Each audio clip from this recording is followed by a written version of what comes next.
we know from the ministry perspective, I know the question will come, where is the AI policy? But when we sat down, we thought, let's guide through a strategy, because policies usually take time. So it is ongoing, but we thought, let's have the strategy, because strategies are usually actionable. So you can be able to get it, and you'll be able to benefit out of that. We have talked about ICT in Education and Training Policy 2021. It guides on integration of emerging technologies, and AI is one of the emerging technologies. We have Data Protection Act 2019. We know with AI we are using a lot of data, and I will talk about it as we continue. And also within education, we do have what we call UNESCO AI Competence Framework for teachers and learners. That is very, very important. Very, very important, because it guides on how we do integrate AI in education.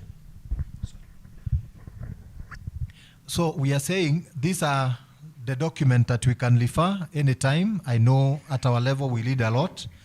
Anytime we are requested to be guided by the stated documents. This is something that I'm happy. Madam, when you were talking, I thought that this slide would be very important for you. Allow me not to, just to tell you that you need not to fear. There is something that we call the human agency or within any technology. This technology has been developed by a human being, and it's only a human being who can control it. And we are calling upon every educator to see AI as a tool, not as a replacement. That is very key. Let us see it as a tool. Like when computers came, people thought that people will not get employed, but it created more employment. So AI is coming to enhance what we do, not to replace whatsoever. And so that's what I wanted to tell you, that we need to augment AI, what we call AI augments human capability, your capability. The way you used to write your speech, AI can be able to help you. Once you write a speech using AI, just interrogate it against the standards. Don't leave it, don't copy and paste. You know, it will not replace educators.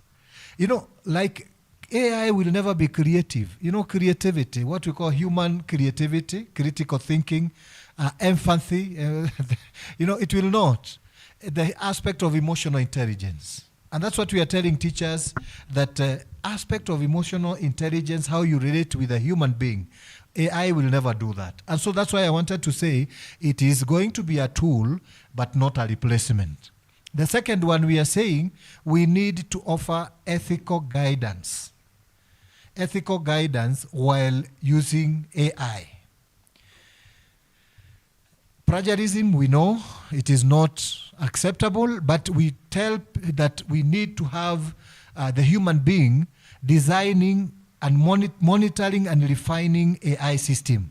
Anything that is generated by AI, let have the human agency refining them. We ensure that AI align with educational values and standards. Very, very critical. What are our values? What is it that we want to inculcate to our learners? And when we are developing AI literacy, the educators need to know that learners understand how AI work. And that's why today we are doing a high level kind of a sensitization. This is a tool like any other. It's only that now this tool has a chatbot. And what you can be able to communicate with it the way we communicate with human being. You can use it through, you can communicate through a chat, you can communicate through a voice, but it is a tool that can make errors. And so we are saying, as educators, now we will be managing, I'm a teacher by profession, and we usually say teacher-learner interaction.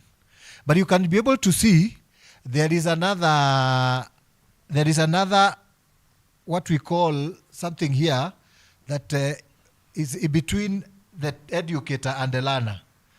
AI, what we call educator-AI learner interaction. kindly tell our teachers and those who are going to interact with our learners at various levels.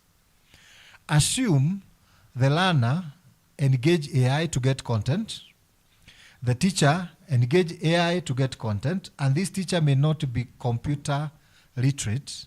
So the learner will use all parameters to get better content than the teacher. Si ni kweli? And so we are telling them that teachers now need to know that there is another tool that is supporting learners, and more so like in the university level. They need to up their games. They need to know how best can we navigate by now becoming more professional, because pedagogy, AI will never, we will never bring pedagogy aspect out of teaching. So let you facilitate learning, not really becoming the source of knowledge. If you become a facilitator, then AI is going to be a tool to support you, because you are going to be at the same level if you don't up your game with the learners when you're engaging. So this is aspect of what we call human agency while interacting with any technological tool, and the AI is not an exception. We are going to look at these tools, and I have just clustered them into 4 areas. That is AI for learning, AI for curriculum delivery, AI for assessment, and AI for management. Here, there are tools that we call intelligent tutoring system. They facilitate, they are AI integrated, and we call them adaptive learning platforms. Local Kenyan platforms are also available. While I was preparing this, I thought of not naming them because we are not in the business of promoting any, but I can tell you at the any level, you have these local platforms available. Content curation. Curation is quality assurance. We have tools that usually quality assure the content of our curriculum, and they are also AI driven. Language learning apps. I know in your region you have one. Mnajua Mlugha? Iko huko? Ai, hamujui? Because I have interacted with that gentleman. I remember when even I have judged him in a number of platforms. And so that is some of them that you can be able to leverage. Then we have virtual lab and simulations, AI enabled. All of them are there. In fact, Kenya, we pride that we have even young people who are developing with the capability of coming up with their virtual labs, which is usually a skill that is rare. We go for tools.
issues on professional development are very critical. You can be able to continuously, you can be able to commit continuously. These are the advantages of teachers because you know how best to use these tools. And any opportunity that you get,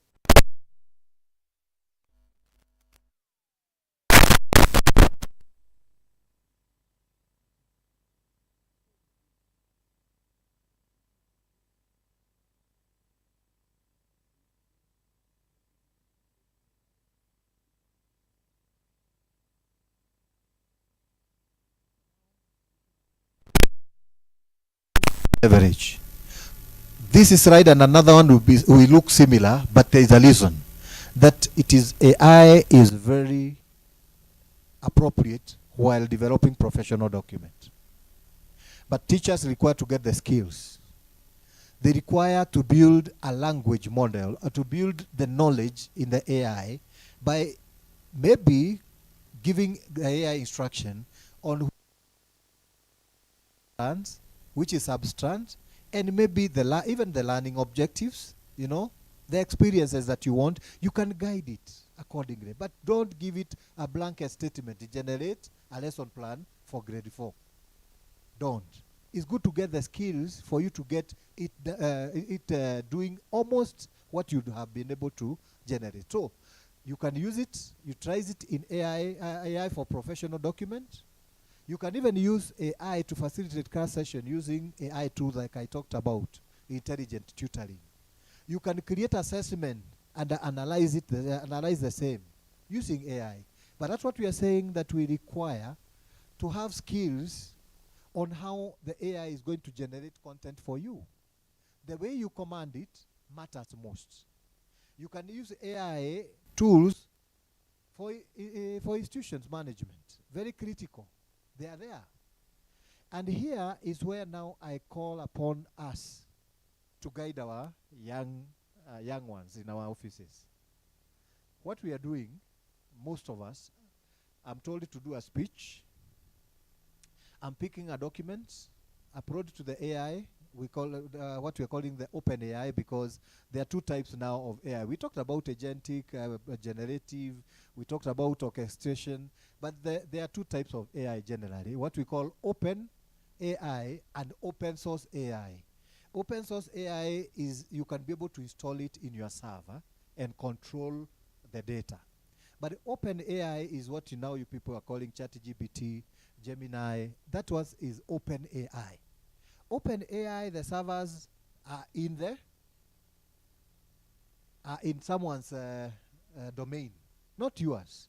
So what we are doing, and this is where we need to, and as much as we are going to apply AI, just guide our people to know what to upload. Some documents are a bit sensitive, because if you upload a kind of a sensitive or a confidential document, it's like you have given it to the world, and it will be leveled at any one time. So ethics are very key while using AI, and that's what we have said, that kindly let's encourage teachers to learn how to use these tools. I am almost through, but about 3 slides to go. This is very important, that in as much as you can use it to deliver personalized learning, automated grading, access vast learning resources, administrative efficiency, support for diverse learners, enhance creativity and problem solving, there are some limitations. AI lacks human empathy. It lacks that aspect. It is potential for bias. There are potentials for bias, because it's not who will be able to access the tools. The way I was using the voice assistant, I was using it because my phone is smartphone, but assume those who don't have. So potential for bias exists. Data privacy and security concern, very critical. Let's know what to upload into AI.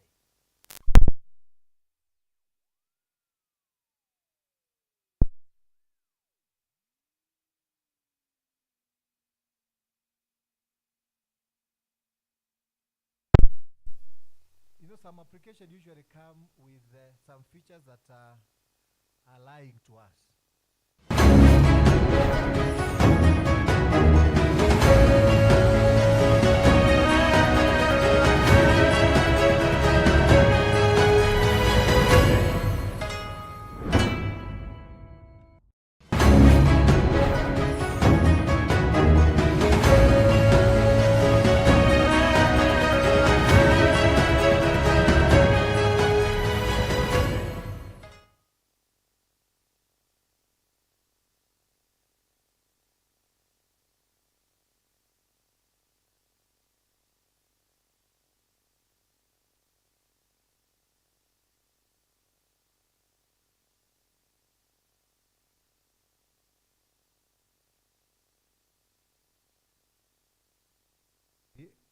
We are encouraging, we will be able to propose, and we are developing language model that can be hosted within our server.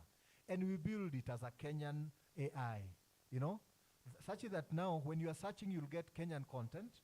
When you're even uploading information, it's going to be restricted within our server.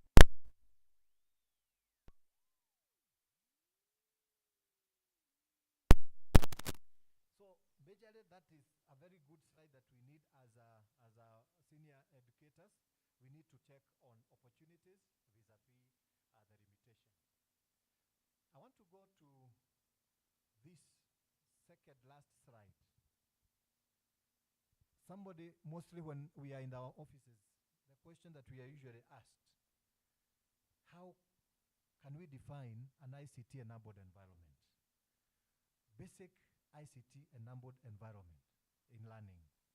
You require to have this, the laptop and projector. That is the simplest way you can be able to integrate technology. But we should say it is not complete. If you don't have a bit of connectivity, you can use broadband. It's not about having maybe the fiber connectivity. You can even tether your phone, but we are saying connectivity is also very key. You cannot do it without power.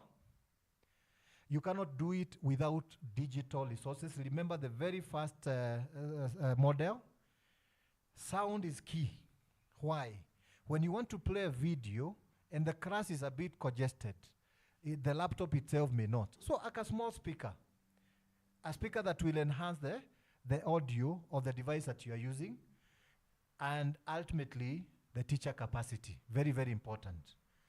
Never leave the teacher capacity out. Let them be trained or inducted or oriented using that technology. That is the simplest way you can be able to see it. But look at that image.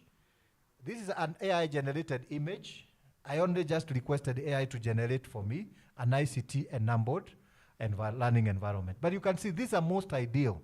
You see they have a projector there, they have a Wi-Fi, they have various tools, because we need to expose our learners through various tools. Mobile technology, a laptop, you can be able to see. They are having various, even desktop in that classroom, interactive screen, you can be able to see it. So that is the most ideal on the other side. But on this side, that is the most basic.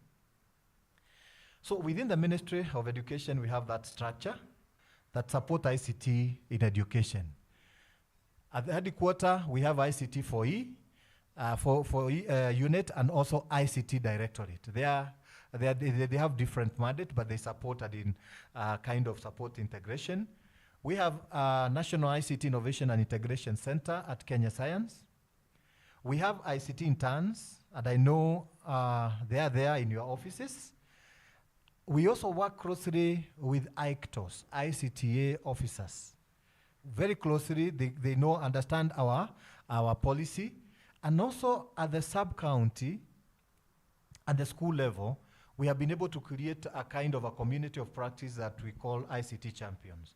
We coordinate. I know they are TSC teachers, but this is we coordinate them in conjunction with the TSC. I want to say, Ed, by challenging each one of us. Madam said that AI is going to replace us. But we are saying now AI will not replace educators. But those educators who use AI will replace those who don't. So let us not fear as we continue integrating. Thank you, and I want to end there and maybe pause for question and answer. Thank you.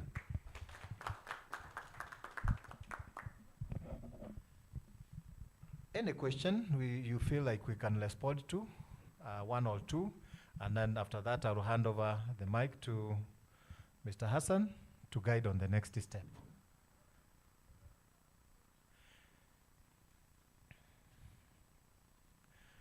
Seems we don't have a question, but we are going to be around. We can be able to, but we are saying we have all the structures to support you at any level as we continue. Thank you. Can we clap for, yeah, please. No. Can we clap for him? I know Audan has a question. My question is, now I used to think like Ebla, but from these slides today, I think I've learned something, and I would appreciate if you can also send us to our mails so that we can go through them also. But now I've come to realize that AI is becoming a threat to critical thinking. And much as we are talking about it being not a replacement, but a complement, but again, it is truly something we cannot hide our heads in the sand and say it is not. It is a threat to critical thinking. What is it we are supposed to do to ensure that much as we are embracing AI and critical thinking is safeguarded so that we don't just carry zombies from ECD all the way to universities? I thought of going back to that slide, and I've said, yes, it may be a threat to critical thinking. But let me tell you, we can stand here with Mr. Wairago, ask ChatGPT. We use one AI model, Sinikweli. Same questions, but we'll get different questions because the way I critically think and phrase my question or my request is totally different from him. So it will not kill critical thinking per se, and that's why we want to sensitize to our teachers. Interact with it the way you also interact with a professional. Interact with it the way you interact with an expert. Even that expert, the way you pose the question matters. It is now inform your critical thinking. But we are saying human agency. This is very important. That let it always encourage the users to use AI as a tool, but not as a replacement. And what AI gives you, interrogate it against standards. For example, if AI generates a lesson plan for you, encourage teachers before they use it, interrogate it against the KICD standards. You see? Even the notes, interrogate it against the curriculum design. So we are saying it will not. And we encourage Kabisa that it's a tool. And by the way, to make your work easier, let me tell you for sure. Those who light every day, they know. If you guide it accordingly, use first of all your critical thinking to guide it to give you what you want. Then go through what you have been able to get generated from AI. So yes, if we use it as a blanket tool without allowing ourselves to think, it will going to be a threat. One day they'll do this, ask or interact with the AI in an area that you know you are an expert. It changes the role. Sometimes if you see that it's like deviating, just tell it you are an expert. Command it. Tell it that I'm an expert in this area, and I thought you'd have said A, B, C, D. Now, you become the AI, then it is the one now asking you question.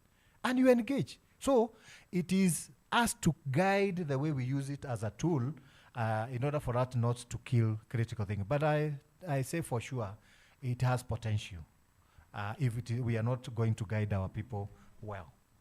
Thank you. Hey, maswali imekuja.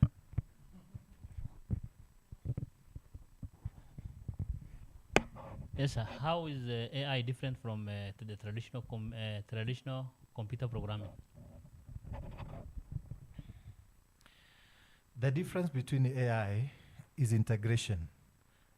AI usually is able to integrate so many systems together.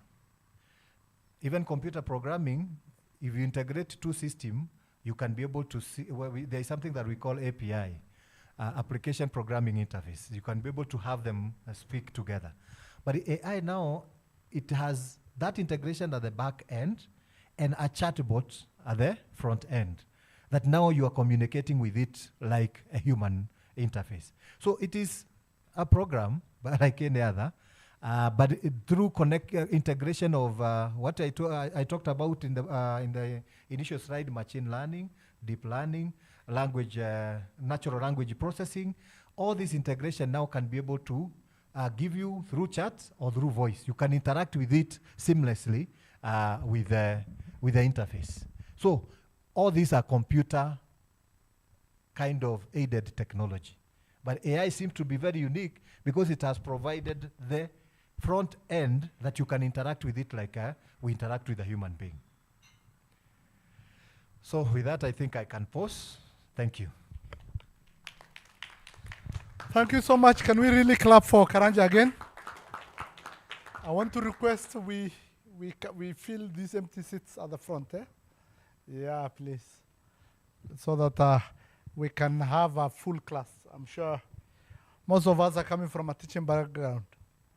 When the class is not very lively, and when the perception looks a bit gloomy and not filled, it really deters attention of the teacher and also the attention of the children and the confidence of the teacher. So I want to give Raspberry Pi Foundation the chance now. I'm sure you have heard of them. You have heard of this project. Let us get to know from the real people what this program is all about, as we will showcase the impact in the region when our time comes. Thank you.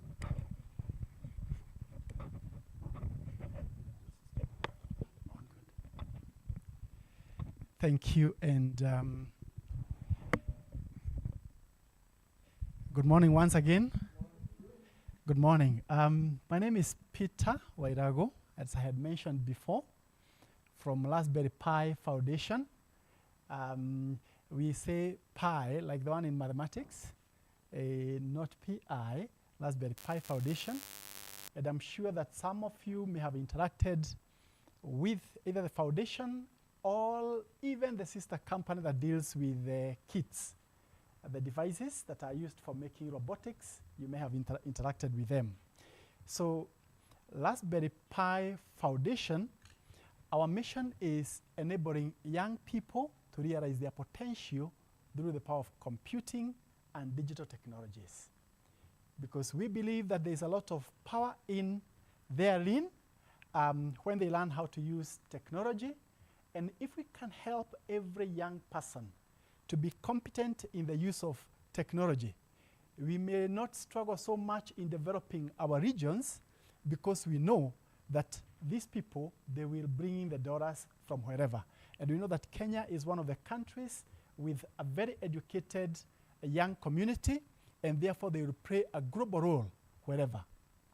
Currently, we are operating in over 100 countries. So what we are offering in Kenya is also being offered in over 100 countries. All we do is to make sure that there is a local team that is able to contextualize and to put the content in the format that the local community requires. But we have offices in 5 countries, that is IRAD, 6 countries, IRAD, UK, US, India, and Kenya. And of course, we have about 50 partnering organizations that we are working with, one of them being the FCDC. And therefore, what we are doing here, we are also doing in many other regions all over the world. And that is why we are so keen that we don't leave any of our schools, any of our teachers, any of our children behind. We have been here for some time because we came to Kenya in the year 2022, June 2022. But we only started work like with FCDC and others in 2024, last year. We have 11 active partnerships in the country, 4 of them working with the computing curriculum, or what the FCDC is calling advancing computing skills in our schools. And we have 7 partners that are working on Code Club, I'll be talking about that later on. And we have two partners that are working with implementing Experience AI. And I'll mention something, what Bwana Karanja has talked about and what we are also doing, because I'm very excited with the initiatives that the government is putting in place to make sure that Kenya is not left behind in this platform of AI. Actually, according to the AI strategy, we are positioning ourselves as the regional hub where everybody within the East and Central Africa is coming to Kenya for reference. And so far, we've been able to impact and reach about 250,000 young people in our classes within the program that started last year and up to where we have reached to impact our young people. And it is always very beautiful. So when we came to Kenya, one of the things that we wanted to see is what does the ICT policy say? And how can we make sure that we are supporting the government in being able to achieve the ICT policy? And what we have done is to integrate technology in the education system, just like what the ICT policy says. We are supporting in enhancing digital literacy and, of course, to bridge the digital divide. As we said, some of the regions represented here are some of the underserved communities. For a long time, we have been left behind. And even in Nairobi, we are looking and going to which communities. If you go to Mukuru Kayafa and Mukuru Kwajenga, you find most of those young people were not getting support. And that is where we are. We want to go deep into where people have been left behind to support the communities and to make sure that that young man can be able to interact with technology just like a young man who is in a school in the affluent regions in Nairobi. Then we also looked at the competence-based education. By that time, it was the CBC. And we wanted to see how can we support, how do we make sure that we are properly aligned with what the CBC has. And we looked at the digital literacy strands.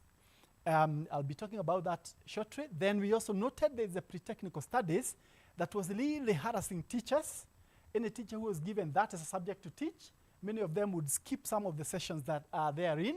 And of course, we understand in the senior school, the ICT classes that will be taking place are for compulsory for all the schools, but we also know that we have computer studies. Initially came in as computer science for the schools that will be running the STEM subjects.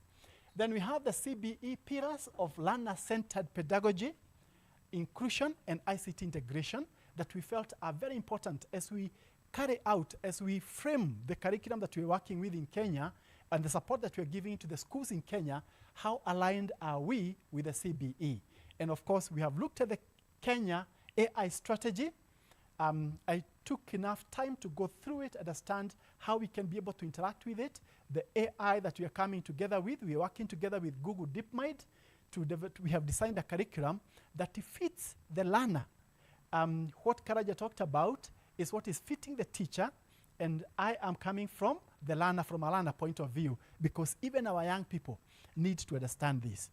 And of course, every time Kenya we are looking at our curriculum, we must remember that we're also trying to address the SDGs because we are part of the global community. How about looking at the SDG 4 on quality education, 5 on gender equality, and of course, decent work and economic growth, SDG 8 and SDG 10 on reduced inequalities within our communities. So we looked and said, whatever we are offering must be able to meet what Kenya curriculum is trying to address and what the Ministry of Education and the government is focusing on. So on the computing curriculum, I'm sure many of us have been asking, what is the Raspberry Pi Foundation doing interacting with our teachers and our schools? What is it that we are currently doing? The background is that we were originally developed in the UK, in England, and this was the ICT. There they don't refer it to ICT. They refer it as to computing. Because they say information and communication technology, it is just the devices that are used to make sure that information is passed on from one point to another. Whether it is the ICT infrastructure that we put in place, and so on. But when we talk about computing, we are talking about the engine. We are talking about what runs underneath, what is able to make sure that this technology is working. So that's why they mostly refer it as the computing. Then we realize that we need to contextualize it to every environment that we go in. Like when we came to Kenya, we realized that we need to see how can this curriculum that is working in England also work in Kenya. And therefore it had to be aligned to our own competence-based education. Then specifically, it has been looking at learners in the age of 9 years, around grade 4 to 18 years, Form 4, because our team in Kenya is currently looking into the CBE, the curriculum that has been released. We are currently working on grade 10. Grade 11 will be starting early next year, and grade 12. A team working in Kenya, looking at the ICT or the computing content in it, and now digesting it, making it as simple as possible for a teacher to implement it in a class, and supported by our team in the UK.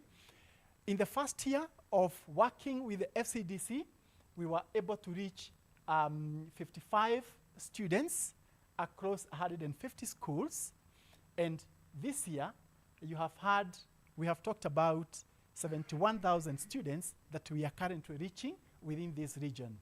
Globally, we've been able to reach, or in Kenya, we've been able to reach 254,000 students plus, because there are more than that, across 3,000 plus schools.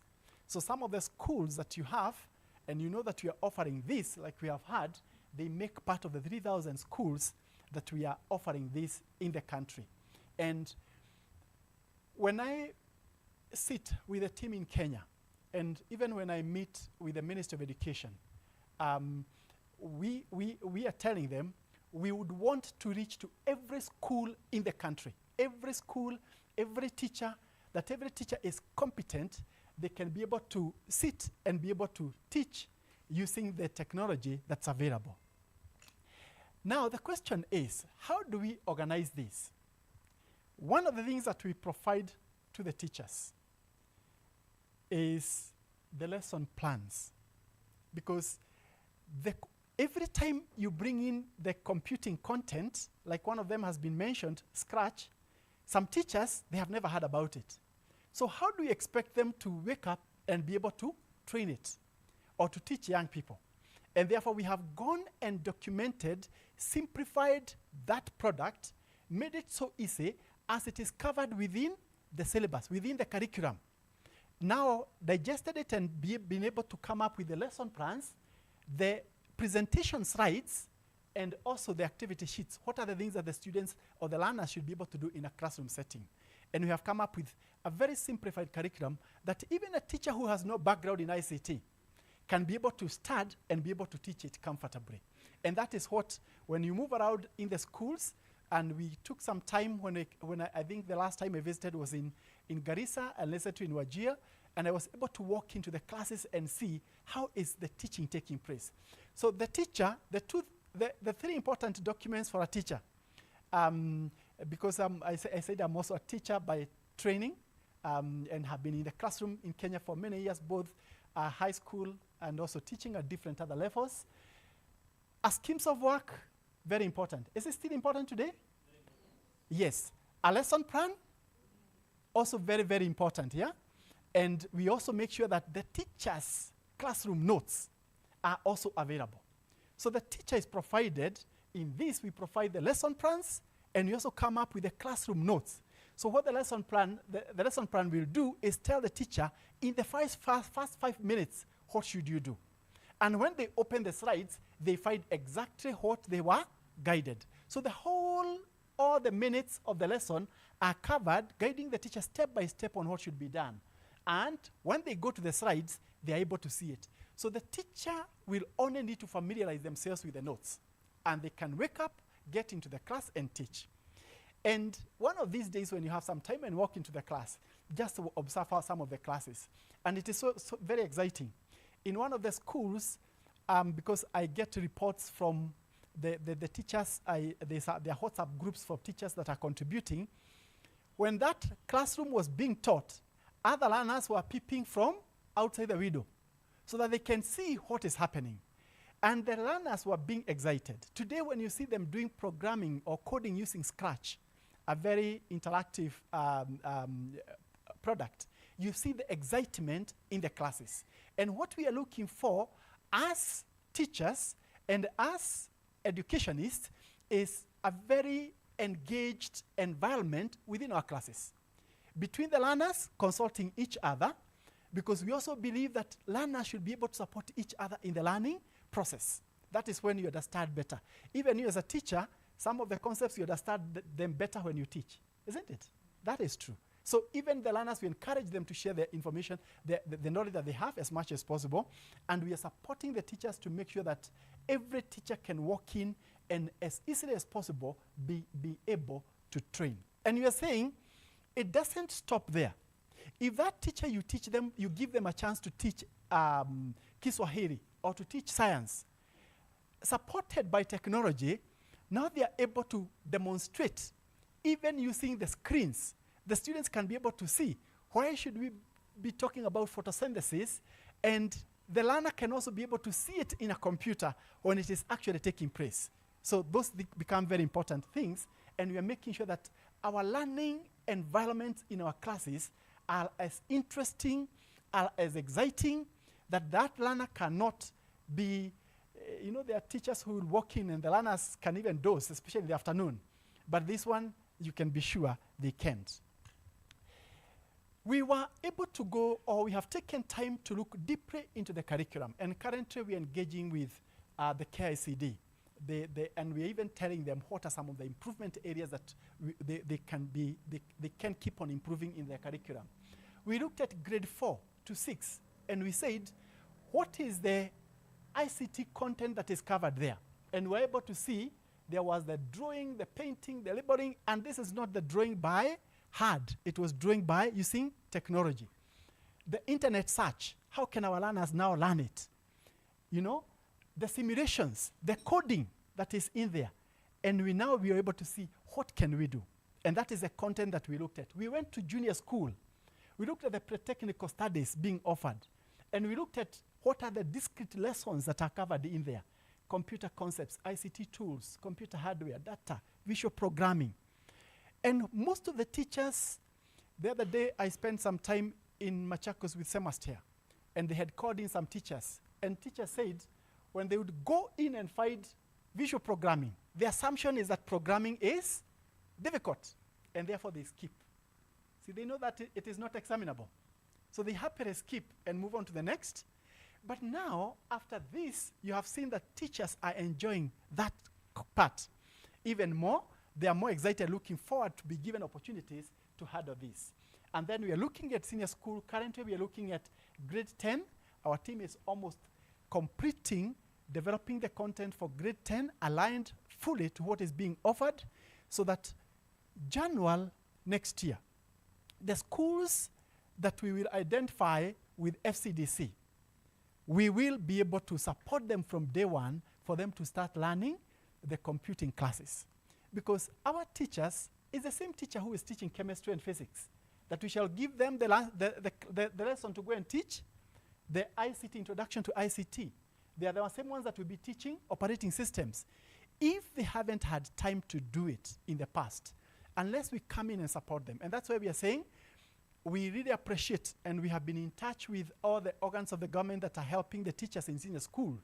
I know this August, there has been a lot of supporting the teachers in senior school to understand the competence-based education. But the government may not be able to do everything, and that is why partners will come in to support in this.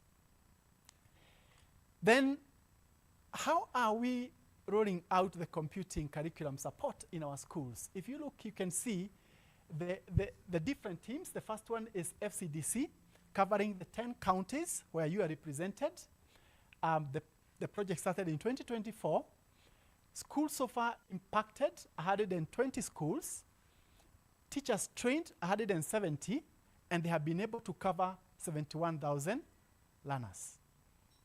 So if next year, depending on the report they have given us, and they are doing a great job, if we can be able to double that, wouldn't that be better?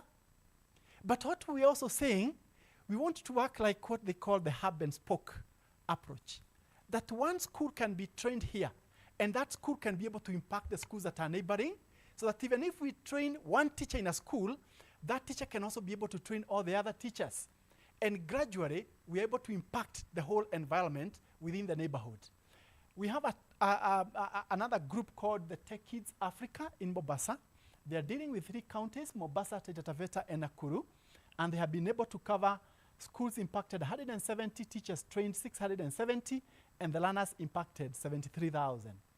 Then recently, in the month of May, we trained semester team, and then they committed to cover all the counties. So some of the teachers trained were also from the FCDC region. They were able to reach 2,414 teachers and schools, because for each school, they were taking one teacher. And specifically, they went for the junior school teachers. Then, as we speak now, the day after tomorrow, Liara will be rolling out training in Nairobi and Kiambu. And they are focusing on the 3 counties that do not are not part of any of the regional economic blocks. That is the regions, there's Kajiado, there's Nairobi, and one of the others. But they also be looking at the Mount Kenya and Aberdare economic block. They're focusing to reach 500 schools, to teach 1,000 teachers, and their aim is to reach a minimum of 100,000 students within that region. Then we have Kenya Girl Guides Association, which is reaching 6 counties of Migori, Nyamira, Kisii, Homa Bay, Kakamega, and Bungoma. They are working towards reaching 50 schools to train 150, so 3 teachers per school, and their target is to reach 10,000 young learners. So every year, we are looking at what the partners are doing, and we're also trying to see, are there other partners that we can look into? And I know that in the next few days, actually the next, is it next week or next week but one? We are also coming to Garissa, working closely with the regional director, Mr. Robre, to impact 100 teachers.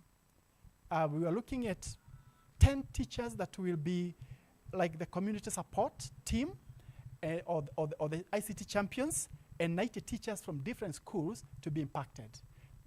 And there's no better sustainable process of maintaining this than when we work like with the regional director.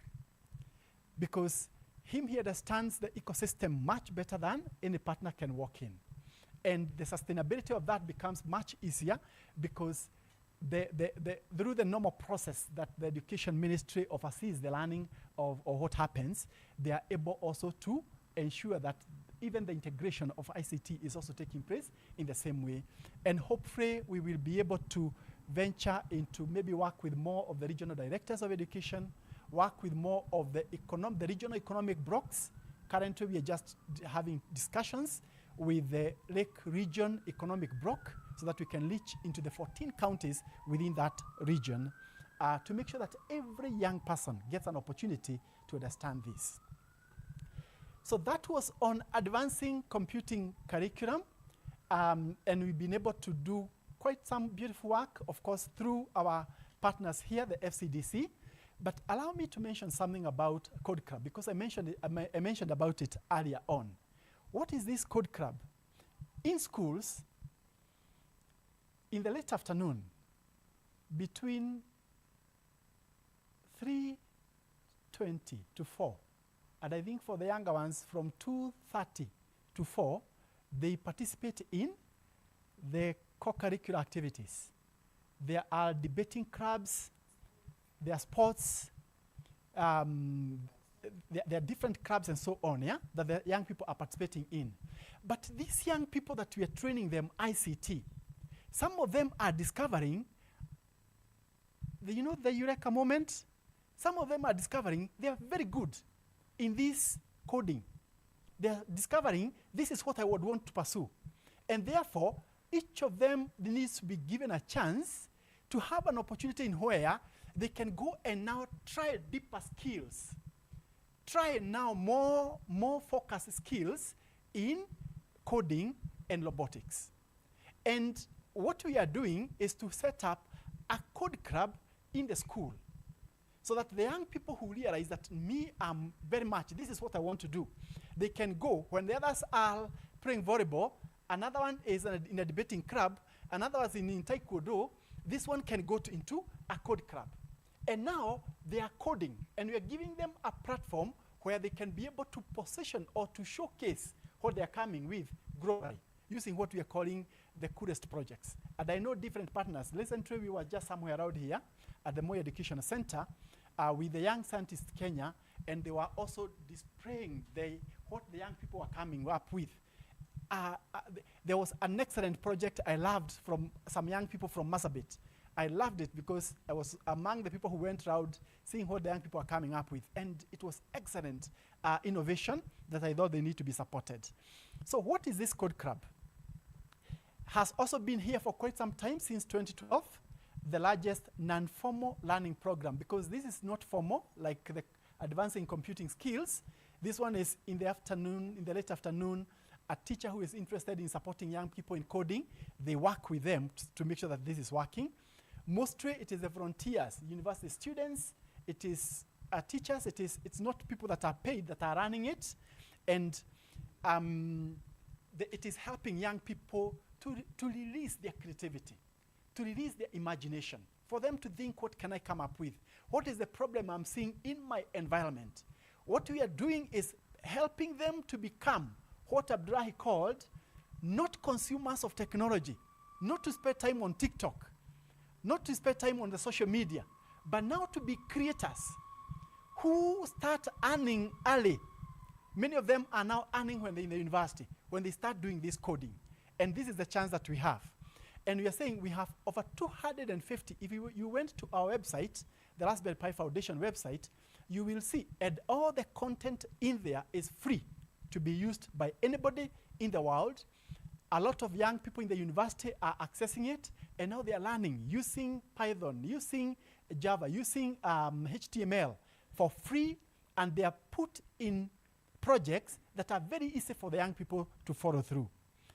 And what we are doing is that they are developing skills and independence in programming and digital making. My first experience with coding or programming was not an interesting one. I did COBOL. Those who did mathematics at the university, you remember we used to have Pascal. Yeah, and it wasn't a very interesting one. So when I did COBOL, it was so hard that I said, I will never do programming again in my life. But then I have come to realize that now you don't need to go through that command-driven, you know? Now you can just use blocks, like what they use in Scratch, or you can use, you know, where you have just like almost like English when you're using Python. So it is making it very easy for the young people to learn to appreciate and to love this programming thing. Then positive mindsets with the use of technology. When they see themselves developing something, and that something is acceptable, they showcase it globally, and everybody's commenting about it. There's that sense of belonging that is, none feels rejected, none feels they don't belong, and so forth. And also because they are working in a group, they find it very, very easy. Then we have these soft and transferable skills, like problem solving, communication. Remember, in coding, you don't just code anything. You need to identify what is the problem we have in our school. And then you come up with a program. What is the problem that people are consistently fighting in our society? They come up with a program. When that child in grade 4 starts thinking that way, that child will never look back.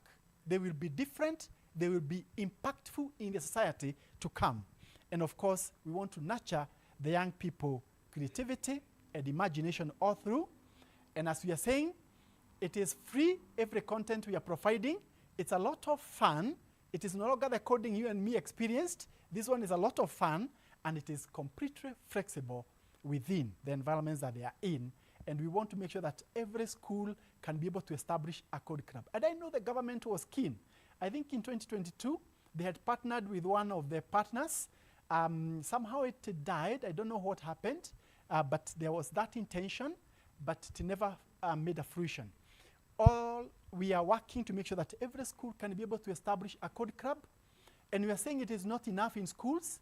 We also want to establish them in the community libraries. Now that the National Library was devolved, in the county libraries, can we have a code club that the young people finishing schools who did not get a chance are also getting an opportunity, and so forth.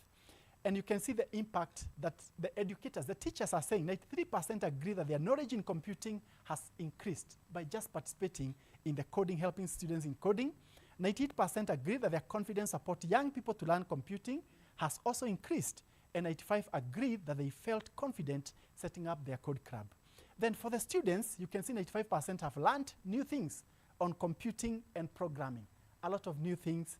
94% feel a sense of belonging by participating in code clubs, and 94% are very confident about computing and programming, which is really what we want with our young people.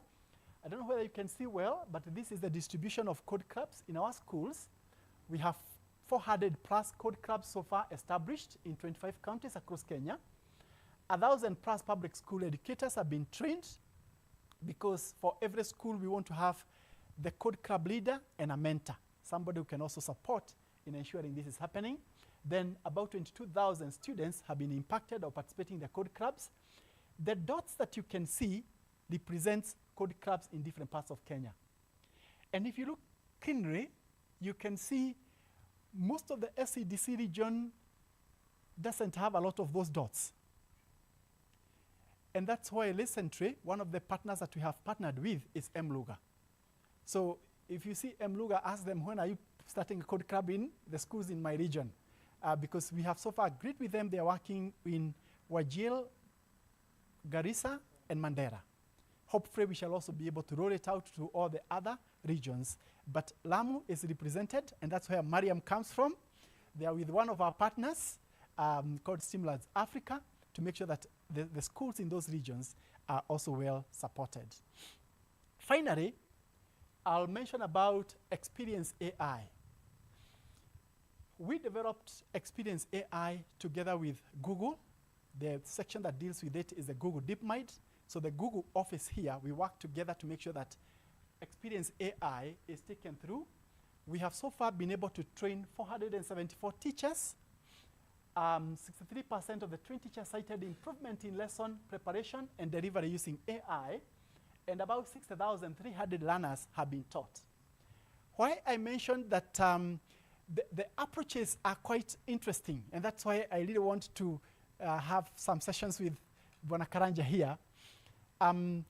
The AI that we are training, what we are calling Experience AI, this one is targeting the learners themselves. Because even if we train the teachers on using the tools to make teaching a better experience, the people who are interacting with these tools mostly, it is the learners. If you put your phone down in your house, what does your child do? They quickly pick it and they want to, and before long, they realize that everything they do is that the phone knows them. It keeps on now bringing more of what they are looking at. And we want to educate them on the safe use of this. There's a concept that we call anthropomorphism.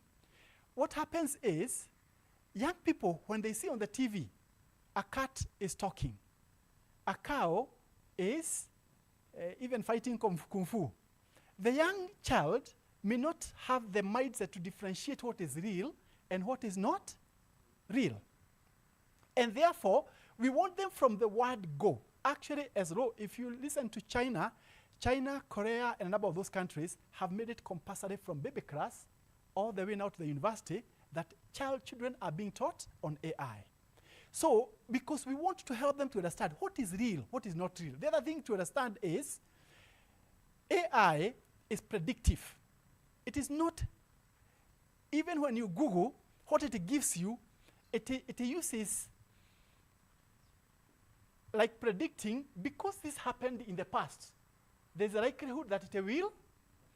If you ask AI, who is likely to win the Chan, this competition that has been happening, AI will look into in the past, and they may easily tell you Morocco will win because they have won the African championships many times, isn't it?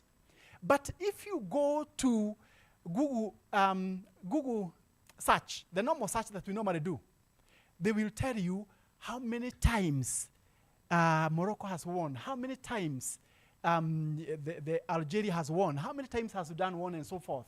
And then they will give you deep statistics. So we want our young people to know this is not final, just like what Mr. Karaja said, that sometimes you need to look into the content it has given you and be able now to digest it and see, does this represent what I want? Is it really what we are looking at? If we don't teach them early, you will find they will plagiarize, like the young people in the university. They will go and download content, and then you realize all the content, whatever they are giving me, does not work in our country. Have you ever tried to come up with a speech, and then you realize what it is positioning is like a speech that will be given in America, not in Kenya? So you need to go through it and now make sure that it is properly aligned with the audience that you're talking to. So we are looking into, we'll really be keen to work with the government to make sure that as we train the teachers, we're also training every child to make sure that we are all at par and we are all properly positioned to be able to move forward. There has been great impact in the work that we are doing with the FCDC. We did an impact assessment to the teachers, and you can see that most teachers, they are extremely happy. When you have the 90s, 94% agreed that their students had improved their knowledge of computing concepts. These are the teachers that are saying this. 92% agreed that their students have developed their computing skills. Now, teachers very confident that the skills are improving, and 90% agree that students better understand how to use technology safely, because the safe use of technology is so central, it is so important that we must also protect our young people from getting information that is not real. And part of the evidence is when we get into the schools, when we are doing our monitoring and we walk into the classes, what are we seeing? What we are looking into as we move into the future is to work with the Teacher Service Commission to ensure that part of the TPD, the Teacher Professional Development, every teacher now gets the appropriate skills in technology, because technology is not for STEM. Technology is for everyone. Every teacher needs to learn how to use this. We are also looking into presenting this to KICD for curation and adoption, so that it is put in the content that they can be used as teacher support content. And we're also looking at, can every teacher who is currently leaving a teacher training college or a university come out with all these skills, so that we are not following them into the schools, they are coming out when they are already ready to hit the ground running and they are able to move forward. And we are reaching out, and thank you so much because of the support you have given the FCDC team, that whenever they want to train teachers in the communities, they have not found any resistance. You have supported them in a big way. Thank you, and I sincerely appreciate and looking forward to work very closely with you as we move on to taking our country better and technologically even more supported, and to really to be the beacon in this region. Thank you very much. Yes, sir.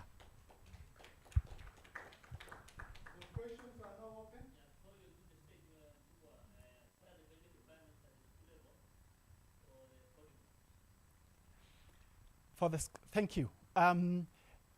First, we look into, do they have access to devices?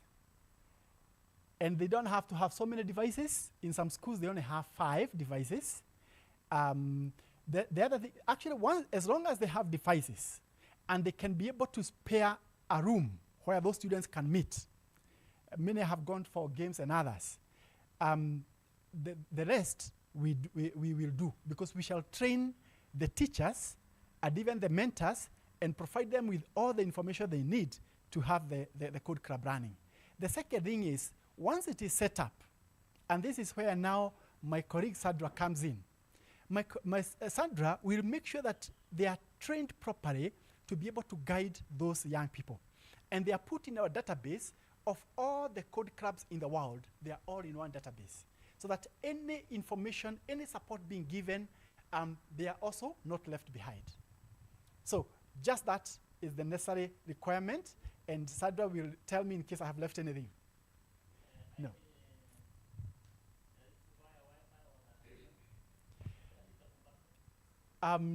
We have what we call code in a pack. Is that the word that we use? Oh, code on a stick. Yes, that they can come and put whatever they have and put it onto the computer that the teacher is using, and all the learners are able to use. So we don't necessarily have to have technology, internet I mean, or the connectivity. The code on a stick, it is used to make sure that they just come and put it in your computer, and every young people can be able to participate. And as we said, everything we do there's no charge, it is free, and we want, even when eventually we're able to hand over the program to the government, there will be no extra penny that is spent. It's only the teachers to be trained. Yes, please.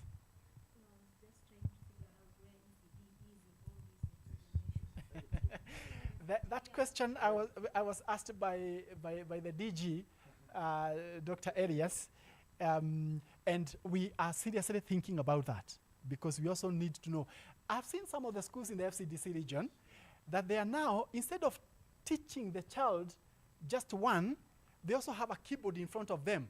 The teacher shows one, and the learners are able to identify one on the keyboard. The teacher says A for apple, the learner identifies the A or the apple on the keyboard, meaning that child in the 3-year-old, they are learning to realize that actually these things are useful, because we don't want our young people just to be watching those things running on the social media, but they realize this is a tool, I can make money. I can be an employer, not an employee. So far you've not thought of it yet, properly? In Kenya, no. In Kenya, no.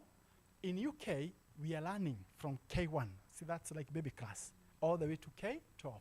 So we just need to map out that, align it to the Kenyan ECD content, and be able to run it.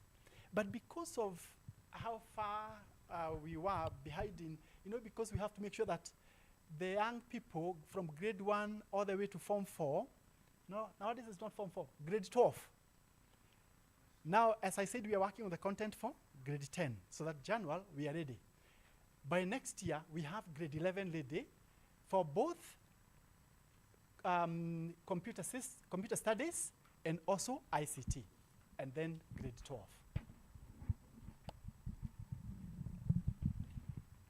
Okay, maybe on the issue of the ECD, the issue of the uptake is the most important thing. The demand was very high in the primary schooling. And when a Raspberry Pi Foundation came to the market, they saw this as a very ready area for take-up. The other issue was the EDU project, which was already in the counties. The thinking then was EDU is doing the ECD digital literacy in terms of content, the way the one for grade 4 to 9 is done. But when we have looked, at least it's not doing the same thing. But these are areas that are open. It's us to generate the demand. Once we generate the demand and push them, it becomes very easy for us to do that. So I want to give, we will start with Lamu. Yeah, Lamu. Okay. So we're still on what is happening on the ground, and are we really generating the necessary demand? Are these innovations being received well? We have planned FCDC and Raspberry Pi Foundation not to talk. We have a teacher from Lamu, Madam Mariam, to also tell us, and I'm sure our Wazir is here. Our County Director Education Lamu is here. Yeah, he was here. He must have stepped out. We have also planned to have an educator. Now there was an educator, the teacher, the trainer at the county level. We plan to have the county trainer from Garissa who has come with a dashboard, an M&E dashboard for monitoring the work. And instead of people sending to him, they were just logging into the dashboard and sending their report there. Very good innovation also. But unfortunately, he had other commitments. He has sent his presentation, which I'm sure Bonaya will, to some extent, share. So Mariam is a creator. Apart from the school, she does a lot of other work. She's a founder of a community hub. I want us to hear those good stories that are happening in Lamu. Karibu, Mariam.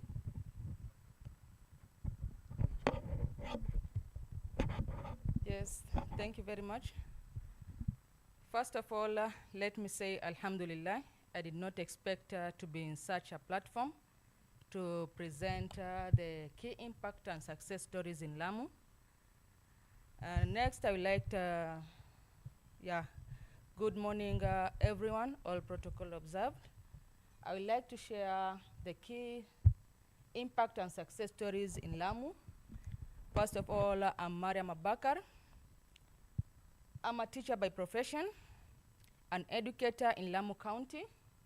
I'm the ICT champion in Lamu County, and also a co-founder at Lamu Tech Hub that is operating in Lamu Town.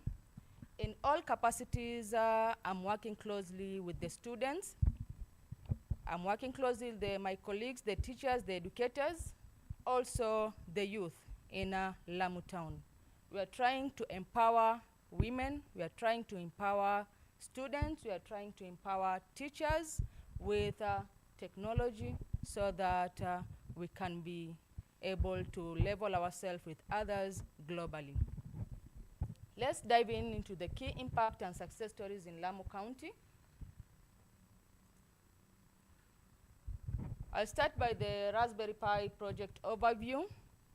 It has covered 5,600 students in Lamu County, covering 15 teachers and operating in 12 schools. I'm one of the beneficiaries in Raspberry Pi Foundation with the FCDC, and my school is Mahmoud bin Fadil Boys. We are using the advanced coding curriculum. And the key areas that we tackle in, we have the computing system network, programming. Programming, this is where the visual programming comes in. That is Scratch, and other programming languages like the microbits. We have creating media. We teach students on how to create media using Paint, also using Canva, both online and offline version, because some of our school, you don't have proper internet connectivity, so we prefer to use offline version. Then once we get a proper network connectivity, we upload our projects online. Then we have data handling. This is a very important area. It was examined during the NEC KJCR project. The students, they had to prepare an Excel sheet covering what they have done. They were to prepare key holders, so they had to input the materials that they use in a spreadsheet and calculate the prices. We are going to see all those in a few moments. So this is an overview. Those are students from Mahmoud bin Fadil Boys, the school that I teach. We were able to be featured in a Raspberry Pi Foundation. We are honored for that one. You can see they're interacting with the devices. We have laptops and tablets there. So FCDC, in cooperation with Raspberry Pi, Ministry of Education, and the county government is helping us to facilitate such a program. We have the key achievements. I decided to categorize them according to the topics. We have the Paint, searching and presenting information in word processing, and the spreadsheet. I would like to display some of the students' work. So we have the areas whereby learners from grade 5 and 7, they are reimaging mathematical concept using Paint. And this one, as the head of Raspberry Pi Foundation spoke about using this one in science and technology. I like to give a comment or a testimony that we can use Paint in all other learning areas, not only using science and technology, because painting is drawing. In all other learning areas, you are supposed to draw images. You are supposed to label the images, so we can easily do that one using the Paint. I'm trying to train my students to use the paint in all other learning areas, not specifically to science. When you say only to science, other teachers get the phobia of not using these resources. But we are trying to create awareness to empower educators to use paint in all other learning areas. And we have good response. Some of my students are using that one. Other neighboring schools, they're also using the same. Then we have the other topic, that is the word processing.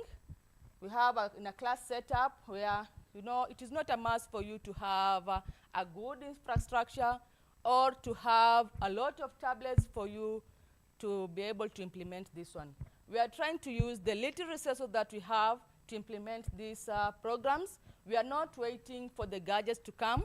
We are not waiting for good infrastructure. We are ahead so that the good infrastructure can meet us somewhere, or the partners or donors can meet up somewhere after seeing what we are doing. You must be seen for people to support you. So that is what we are trying to do. You can see from the pictures there, we have one tablet shared by 4 students, others by 5, but still, they're able to do something good. This is the KJCR project. Students, they were supposed to prepare key holders. Those are examples of the key holders that they prepare using local available materials. After preparing the key holders, you are supposed to prepare a spreadsheet, and they were able to use Raspberry Pi Foundation Coding and Computing Curriculum, that is the topic on a spreadsheet, to prepare such a spreadsheet. And it was really helpful for us, and they were able to do that project and uploaded their marks on the NEC portal. And these marks, they will be able to combine it with the theory part come November when they do their KJCR project in grade 9. So this one is very important. It is really helping teachers in the ground to facilitate teaching in all other learning areas. This was a project on pre-technical studies. We have the key achievements other than the 3 topics. We have creating media and graphic design. We have ICT tools in communication and visual programming, that is Scratch, as we have been introduced earlier. So here comes now the hub that we are introduced to, Lamu Tech Hub. This is a hub where we empower learners during the holidays. I find it harder to, you know, holiday is a longer time. Children are idle. We have other illegal activities or other activities which are not relevant to our students. So we try to capture those students during the holiday. Learning does not stop during the holidays or weekend. We just take those students, take them to Lamu Tech Hub, a space where they can continue to learn coding, continue to create their project. And here students are able to use Canva to design posters. Those are examples of the posters that they design using Canva. And we also teach them to use Scratch online. They are able to code and present their coding online. We have the ICT tools in communication. This is in a class setup where the students, they learn on the projector and the laptop there. We are trying to bridge the digital gaps that we have by, as you know, all know, these ICT tools in communication is also in pre-technical studies. So learners are able to be introduced into email, messaging, and all other ICT tools that are used in communication. Because, you know, nowadays learners are .com.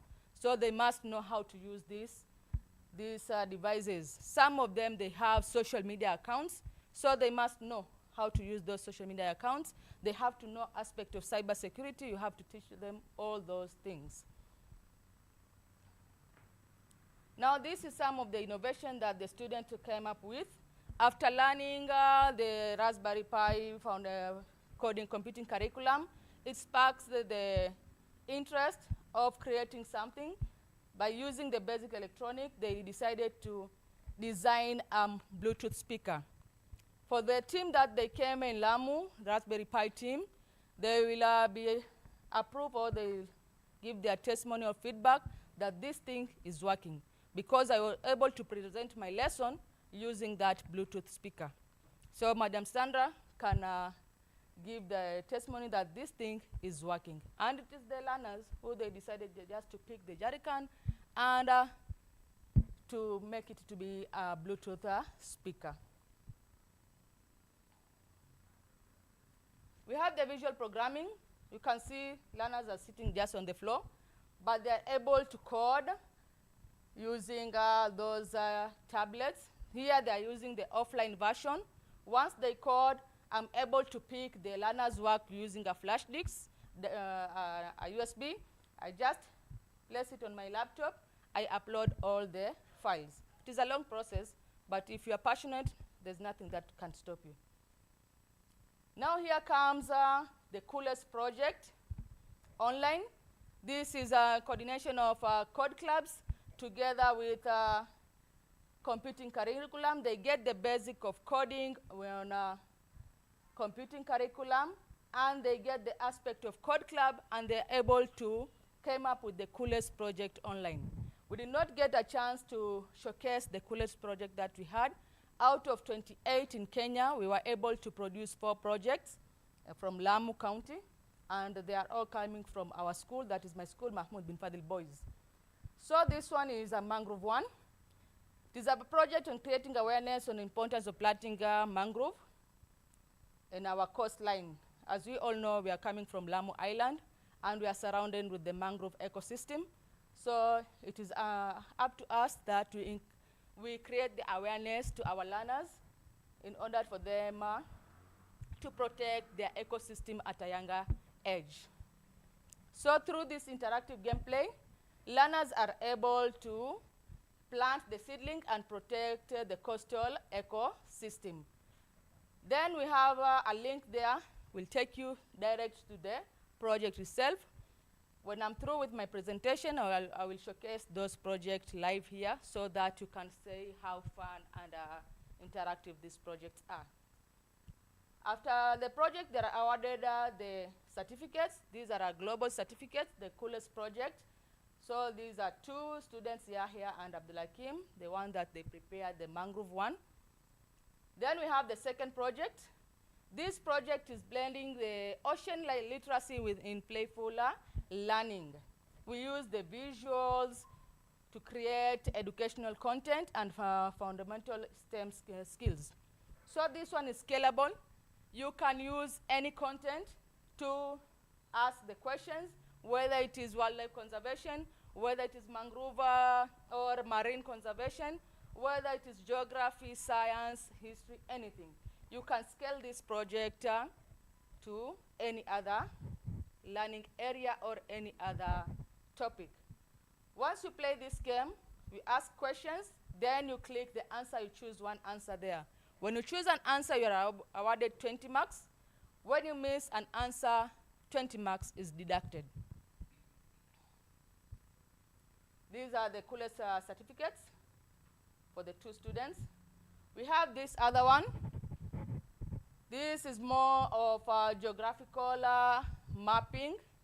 This is labeling the regions and the coastal beauty and interacting geography. And they can, when you play this game, we are able to label. We are trying to check if the learners are able to label the parts. This one is also scalable.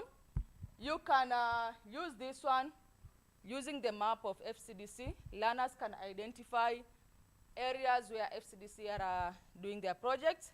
You can use a science diagram. Learners can be able to name the parts of our human digestive system or any other learning area. Maybe it is mathematics or any other learning area. So you can scale this project in any way that you like it to be. This is the team members. We have Haitham and Murtada there, and we have their certificates. We have the last one, the quiz live. Players earn points when selecting the correct answer. This is on the wildlife knowledge. This is similar to the other one. You can choose the correct answer, and you are awarded marks there. Then then we had the honor, or we had the privilege of receiving visitors in our school. That is the team from Raspberry Pi Foundation and the STEM Labs. Raspberry Pi Foundation, they came to observe the advancing computing curriculum. And STEM Labs, they came to observe code clubs. And they were all impressed on what we are doing in the grassroots level. So we really appreciate. It was an honor to receive such visitors in a really remote area. Here we have another school. Okay.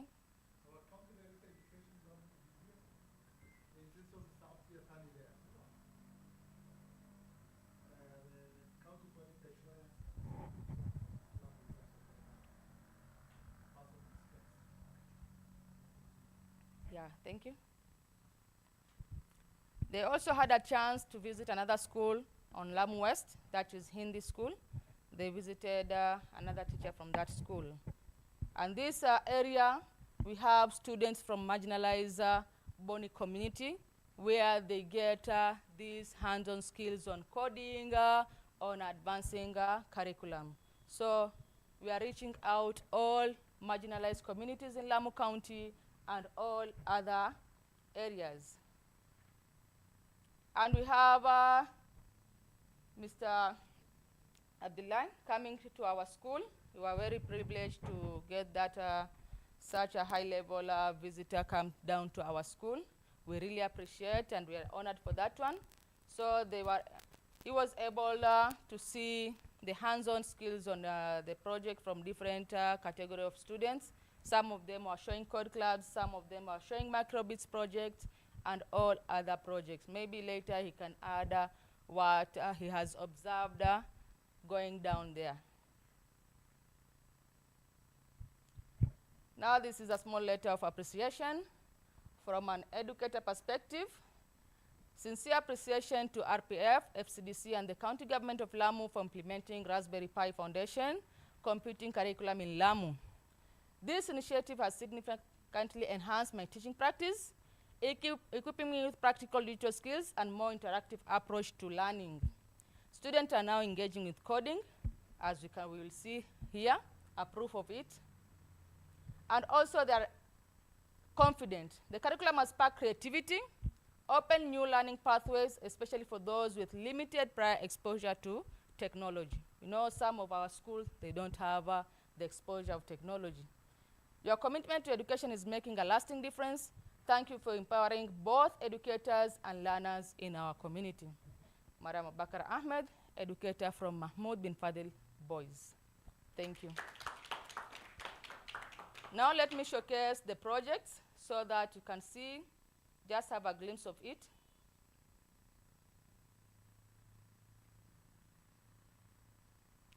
So this is the first project, showcase on coolest project. This is Mangrove 1.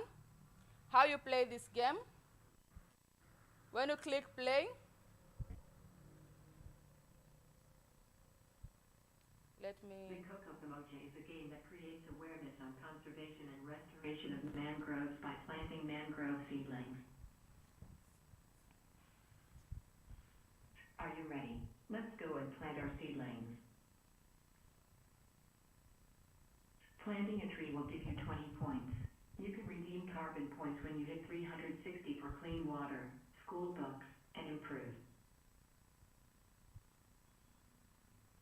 Click on the ground to plant the seedlings and gain carbon points. Now you are supposed to plant on the ground by clicking. So you use your mouse to click.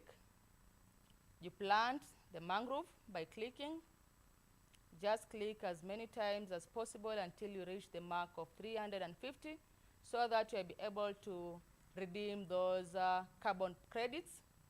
And this is, I got this inspiration from Mikoko Pamoja project, where you can redeem the credit points. Congratulations. You can now redeem your carbon points.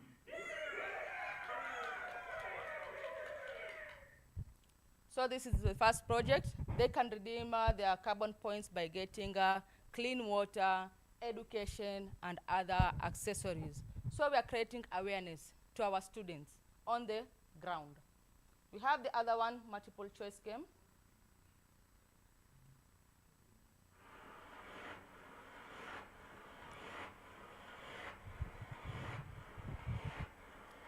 So I say, click on me when you are ready to begin.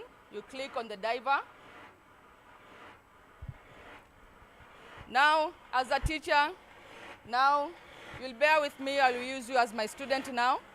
Just let us answer those questions. Anyone who would like to try? Yes, please. 75%. That is choice A. Correct. Question 2, how many oceans are there on Earth? How many oceans are there on Earth? Any other person who would like to try? I'm sorry, you'll bear with me. I just want it to be practical, so bear with me. Anyone who would like to try, you can give me a wrong answer so that you can know how it interacts and how does it work, yes? 3. Incorrect. Which is the largest ocean? Largest ocean? Pacific, that is C.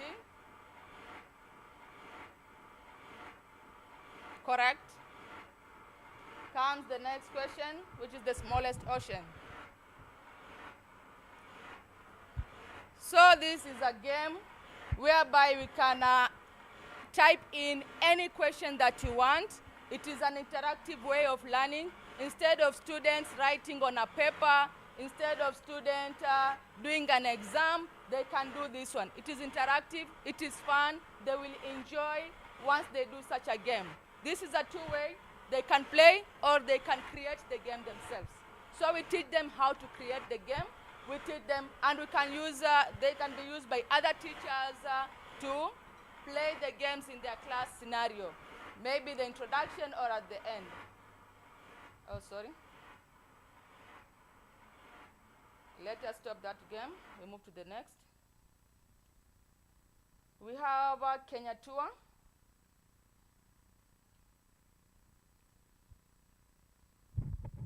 Hello, adventurers. My name is Lamustar, and I'm excited to be your guide on this tour. Get ready to discover the provinces. Now here you are supposed to type in, checking on the spellings and checking if you know the regions. Number 1. Who will go first? Who will go first? By show of hands. Thank you. Central.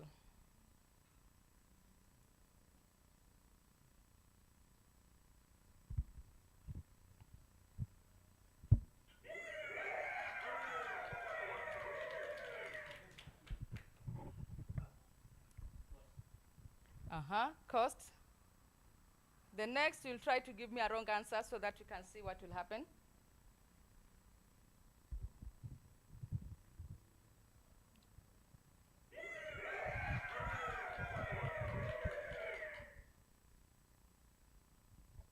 Yes, any wrong answer? Northeastern.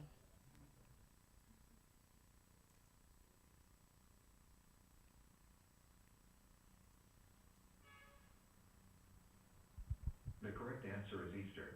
Try again. So the game gives you the correct answer is Eastern. Try again. So it gives you the correct answer once you may miss a question. Then let's look at the last one now.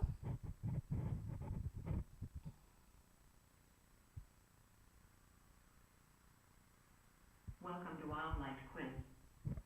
Click on the start button to play the game. So you must follow the instruction in order for you to play that game. So you are supposed to click on start. And we have a question number there indicated. Once you finish a question, it will indicate the number there. We have the points awarded in each question. And it is a multiple choice game, A, B, C, or D. 1. What is wildlife? A. The way of life people live. B. How we plant trees. C. Wild animals collectively. The fauna and flora of A. Yes. C. C, wildlife and, C, correct. Question number 1, points 20. It will change the background according to the question. Africa's most vulnerable species of wildlife. Which one is not? A, rhinoceros, B, dog, C, wildebeest, D, impala. Yes? Anyone to try? You can give a wrong answer or a right answer. Yes? B. Correct?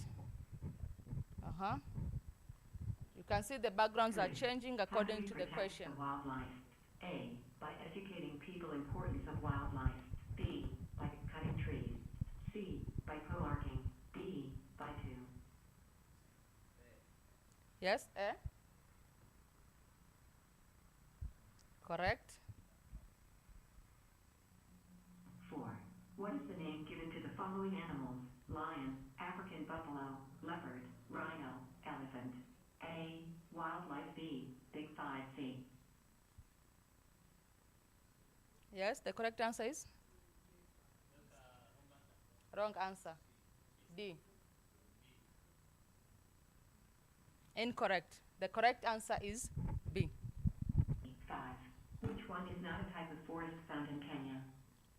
So that is all. I will share the link with you so that you can try them out. So maybe I can welcome questions before I give my closing remarks. Okay. Now, as Lamu Tech Hub, we were able to train students on robotics. We prepared the student, the secondary school student, Lamu Bujra, on robotics using the EV3 robots, and they were able to participate in KSEF.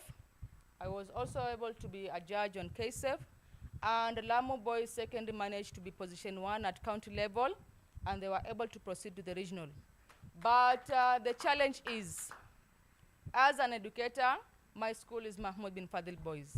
How I wish I could train my students on robotics to be able to participate in KSEF, but we don't have the kits. On code clubs, we are training students on microbits, but the microbit is an online version. We don't have the gadgets, the kits, the hands-on computing curriculum kits. Once we have the hands-on computing curriculum kits, as you can see, the students are almost, we can say they are almost genius. They are able to create these games, but once they are provided with the good infrastructure, the proper digital devices, and the kit, they will be able to do more. This year around, we produce only 4. My target is next year, we can be able to enter into other categories such as robotics, the AI, and other different categories. We teach this one both in school level and at our Lamu Tech Hub Center, where we also engage students during the holidays and during the weekend. The first week after we closed, we train educators, teachers from Lamu on how to use Raspberry Pi computing curriculums, and how we also introduced them to code clubs. Around 3 schools, we were able to introduce them to code clubs from Lamu. That is Shela, we have Mokoe, and we have Amma. They are not recently in code clubs, but we are able to introduce them to code clubs. We are also training students on using robotic kits, but the challenge is these kits are very expensive. As educators, we are not able to afford such kits, but we have all the knowledge, and with the proper training and other opportunities, we'll be able to give back to our communities. Thank you very much. Have a blessed evening. Thank you so much. Can we clap for our students? When we see the likes of Mariam, it really gives us the energy to continue working. And she said we should add on to what we saw. When I visited Lamu and I saw this inspirational story, I decided she should be here. I should elevate her case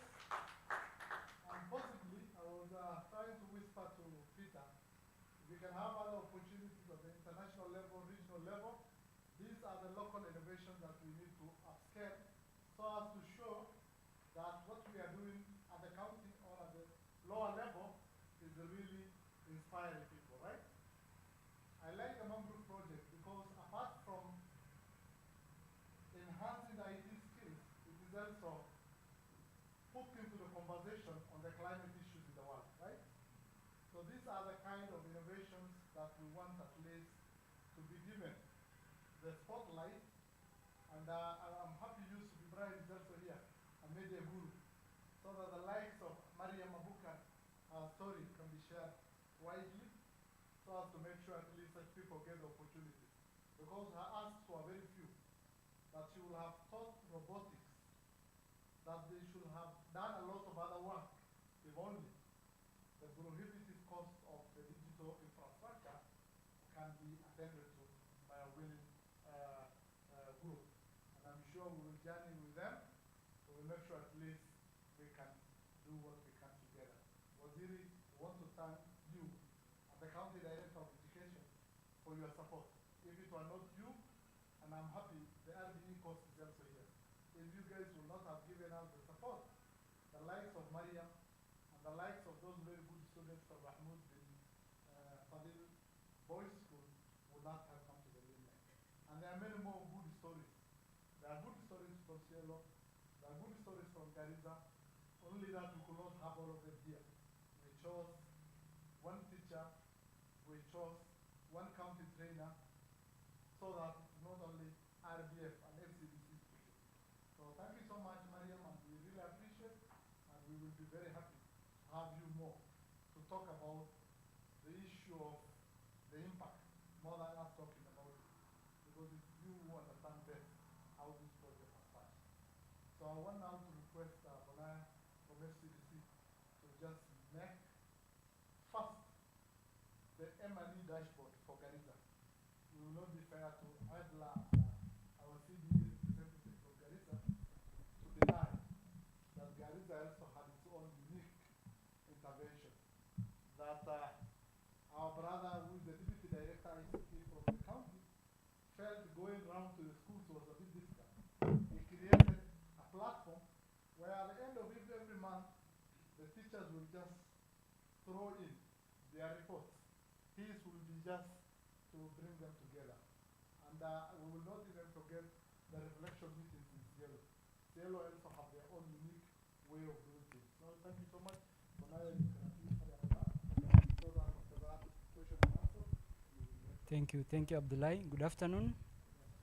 Country Manager, RPF, Mr. Peter Wairagu, Honorable CECs, Ministry of Education representatives, Country Directors of Education, Regional Directors of Education, FCDC colleagues, and colleagues also from RPF. Good afternoon. My name is Bonaya Gufu. I'm the Monetary Evaluation Officer for FCDC. So my presentation will be two-phased. One will be on the overview of RPF interventions in the counties. Since morning we have been hearing about the intervention by RPF in collaboration with FCDC in our counties. This has been alluded to by even the representative of the DG, by the governor himself, by our CEO, by everyone who came before me. So I will be very fast in giving the overview of the RPF interventions, because this is not the first time we are talking about it, or this is not the first forum we are discussing the intervention. So the intervention covers 10 counties of FCDC. The pilot phase only covered 8 out of the 10 counties of FCDC. But this year we onboarded Turkana and West Pokot counties. Oh, sorry, West Pokot and Samburu counties were onboarded this year. So the goal of the program overall is to empower digital literacy in FCDC region through scaling the RPF Advancing Skills Project or Advancing Computing Curriculum Program.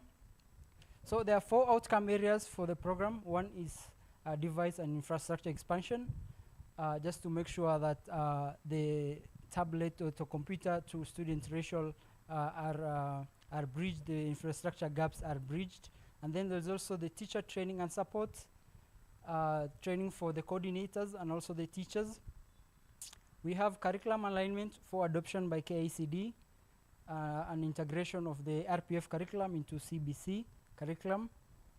And then we have national level and county level advocacy as well as partnerships. We also support this to support high level policy issues. So I will start with the first one, our intervention around bridging the infrastructure gap and infrastructure expansion. So 80 laptops were distributed to 80 schools during the pilot phase of the program. That means in each county, we had 10 schools. So during the upscale, we brought 2 more sub-counties in each of the 8 target sub-counties, bringing the total to 96. And then we also brought on board 2 new counties of West Pokot and Samburu. Total school from those 2 counties is 24 because 12 by school, bringing the total target schools to 120, and all the schools have been distributed with laptops to increase device allocation. On teacher training and support, we have had 2 rounds of ICT coordinators training to train 10 county trainers as well as 10 quality assurance officers who supported cascade training across the 10 counties of FCDC, reaching a total of 154 teachers. So this is just a brief on county trainings, the cascade trainings for teachers. We've had one for Lamu in May, bringing together the CEC for Education, Ministry of Education, County Director, County Deputy Director, TAC Sub-County Director, FCDC representatives, and 15 teachers from the 12 RPF target counties, target schools in Lamu County. Same kind of training was held for Marsabit as well as Tana River in the month of May. I know most of you or some of you might have participated in this particular training. Just to refresh your memory, we've had one also for Mandera on 17th and 18th with similar participants for the training. We've had one for Turkana, one for Wajir, Garissa, Isiolo, West Pokot, and Samburu. So I'll give a few updates on content delivery and also go into the success and achievements and also impact and impact metrics. So the curriculum, all counties use the RPF curriculum covering strands such as IT around us, spreadsheets, visual programming, Scratch, data safety, and desktop publishing. The lessons included both theoretical and practical lessons. Schools have been emphasizing on learner-centered approaches using devices, group activities, and project-based learning. I'll go through some of the achievements and insights from the field implementation. So one is on student impact. So there is high learner interest, especially in programming and visual tools like Scratch, improved digital skills and exposure among students who had never used computers before. Learner-led projects and peer learning strategies were also noted. Schools like Mohammed bin Fadil Girls in Lamu, we've been talking about Mohammed bin Fadil Boys earlier by my sister Mariam. So this is girls, and Mokoe Arid Zone reported high enrollment and participation, especially among marginalized communities like the Boni and the Boni girls.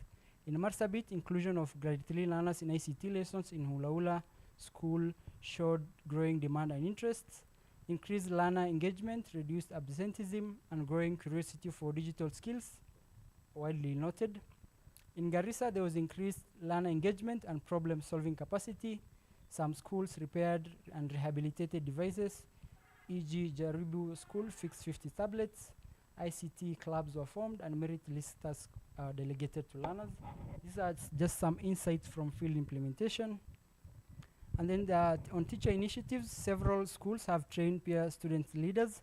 Teachers have adapted by organizing extra sessions or pairing learners. Strong school level ownership in many locations, including locally driven equipment repairs.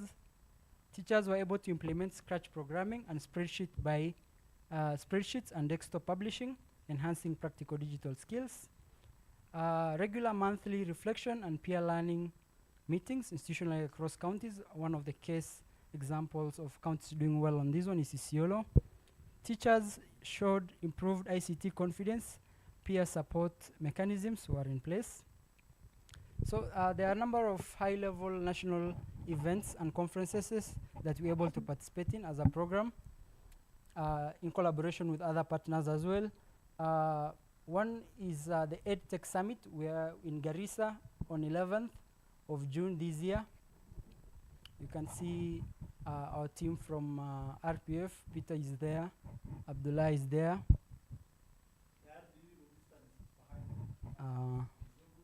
Yes. We had the 6th National ECD Stakeholders Conference, which was also held in Garissa on 15th of July this year with the theme Promoting Transformative Systemic Change in Child's Ecosystem. And then most recently we've had the Vision Conference where we had a side event on early childhood development through county level coordination and investment. So for the program, these are the metrics, the achievements. We have reached 71,234 learners so far. 120 schools reached across 10 counties, 10 community trainers, and 10 quality assurance officers. Total of 20 trainers have been trained, and 154 teachers have been trained so far. So that's the first phase of the program of my presentation, just giving a highlight of the RPF program and its achievements generally. So I want to talk about the innovation for Garissa case. My colleague from Garissa was not able to be here with us to present this, but I will touch on his innovation for Garissa monitoring tool for the program generally, what he does. So the Garissa innovation showcases a monitoring tool, a real-time digital system built on AppSheet and Google Sheets to track digital literacy in schools. It provides live dashboards and standardized teacher reports and feedback channels, giving visibility into lesson delivery, device usage, learner progress. This innovation strengthens accountability, informs targeted support, and advances Kenya's digital learning agenda. This particular innovation has a number of features. It has built-in AppSheet and Google Sheet. It uses Google Sheets. It tracks real-time and school-level data entry. It is user-friendly, and it has user-friendly dashboard and forms. And it also has a feature which it can be the users can access based on role. That's role-based access for teachers, for coordinators, as well as for county teams. And also it works offline with sync capability. So I'll go into features at a glance, and on the right side is how the actual system looks like. That's a screenshot of the user interface for the monitoring tool developed by the Garissa team. So features at glance, it's a live dashboard that monitors key stats in real life, monthly updates, standardized teacher reporting, teacher voice built-in feedback channel, device inventory, which tracks functional and non-functional assets, geo-mapping, optional school-level location targeting, PDF reports, auto-generated summaries per schools.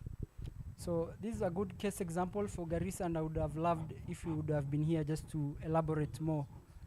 Yeah. These are some of the schools that we are targeting for RPF: Boys Town Primary, Garissa Primary, Jaribu Primary, Kazuko Primary, all these in Garissa.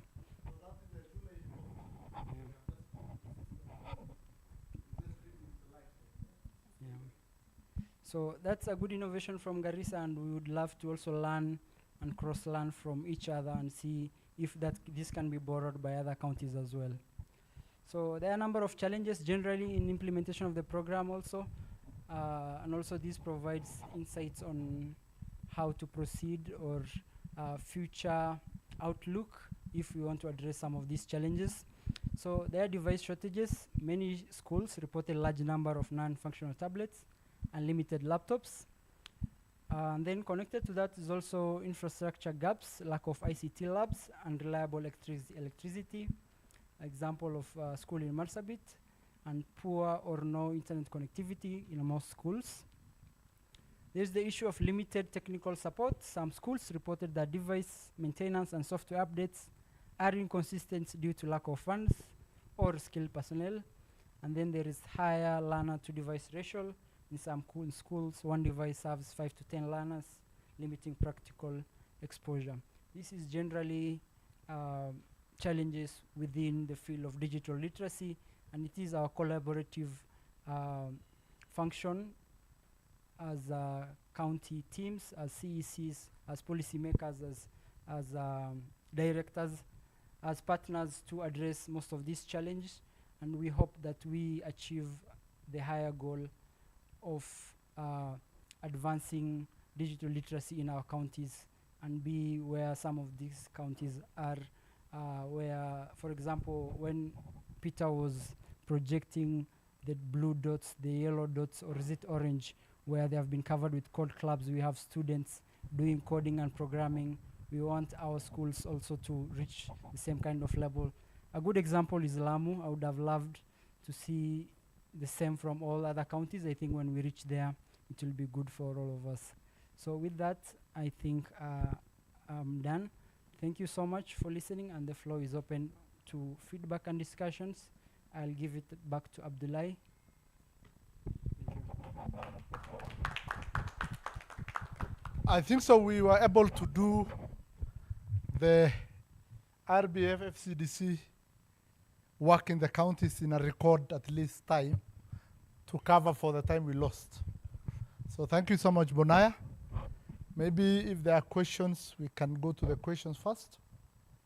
And because we still have 10 minutes, use that for question time as we plan to go to the next agenda in the program, which is the asks from the national and the county government. And that should have been done in the morning session. But I want that one to be coordinated by one of our RDs. So we will have one of the RDs as a panel session chair, so that we can at least, now that you have heard from RBF, you have heard from FCDC, you have heard from the teachers in the county and the trainers from the counties. So we want at least to have a session where we can discuss how do we go forward from here. And we have both the three of our directors, our regional directors. Maybe one person can be the chair, so that we can be part of the people who will be participating in that. So Mr. Roble, you will guide us who should be the chair for this panel. We are left with about 10 minutes. We will go for lunch. Once we are at 1 p.m., we will come back to continue, and thereafter do the action points and the closing remarks in the afternoon.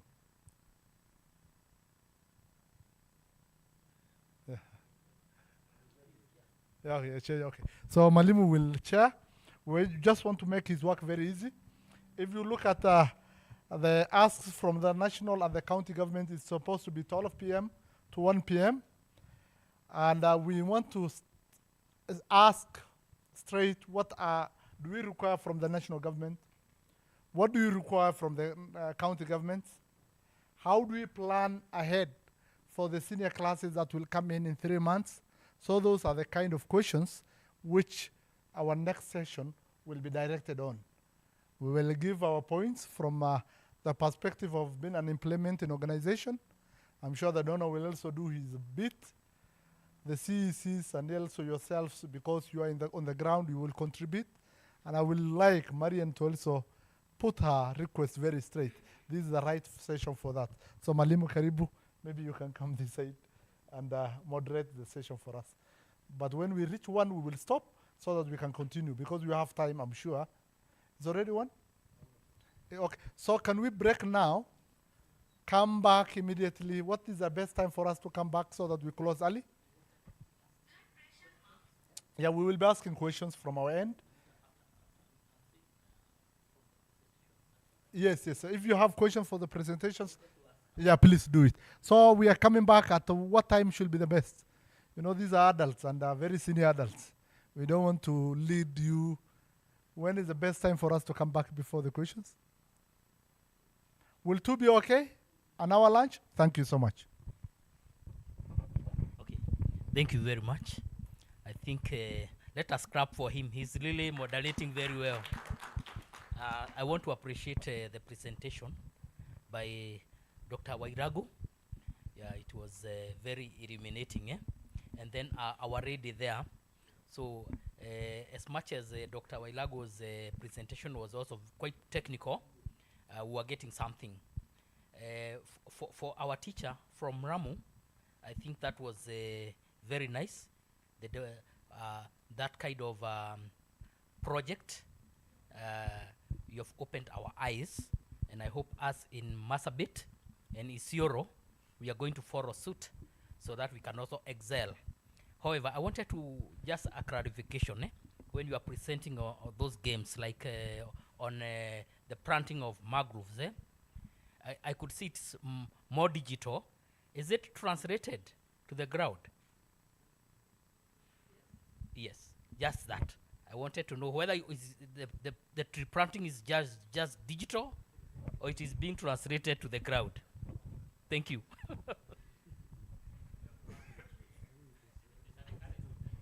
Yeah. You can answer.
one man from Cielo who was the captain, right?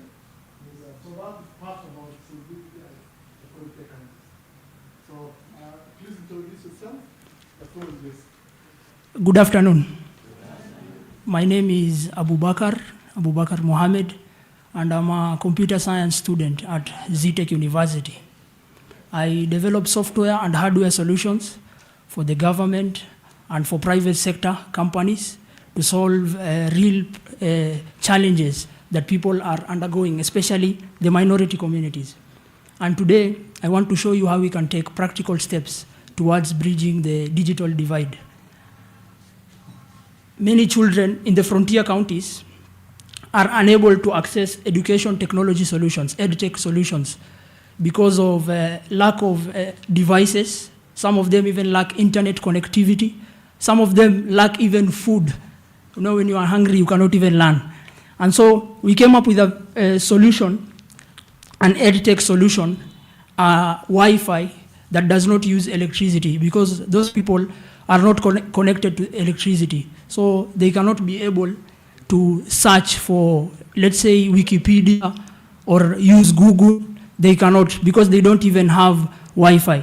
So we came up with a very interesting solution, what we call the NetCube.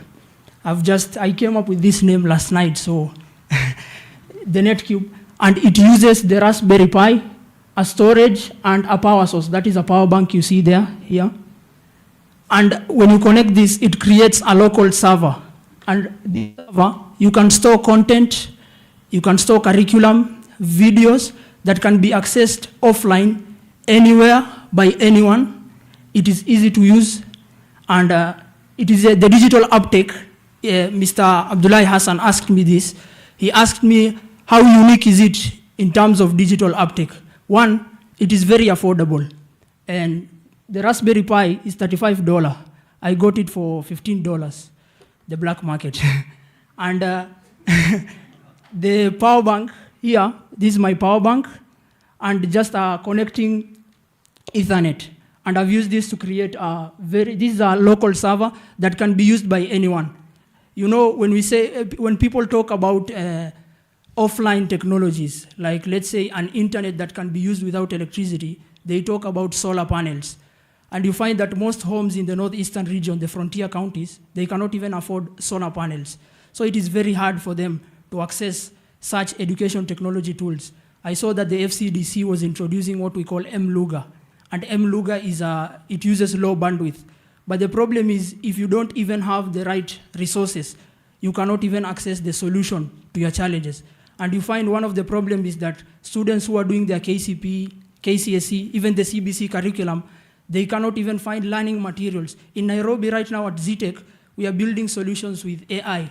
But children in the northeastern region, they cannot even they cannot search for a simple thing in the internet about science, about social studies. So the digital divide is there, and it is very challenging. So with this solution, how it works, you power on the NetCube, and the Raspberry Pi acts as a mini server, and a Wi-Fi hotspot activates. This Wi-Fi hotspot comes with the tablet or the device that the person is using. Let's say you are using a laptop. It has an inbuilt Wi-Fi hotspot that connects to the Raspberry Pi. And then you can access content, any content you want. This solution, it first came off because it was built by a British student who feared that the World War III might start and the internet will go away. So he built a solution whereby people can access the internet without having power or electricity.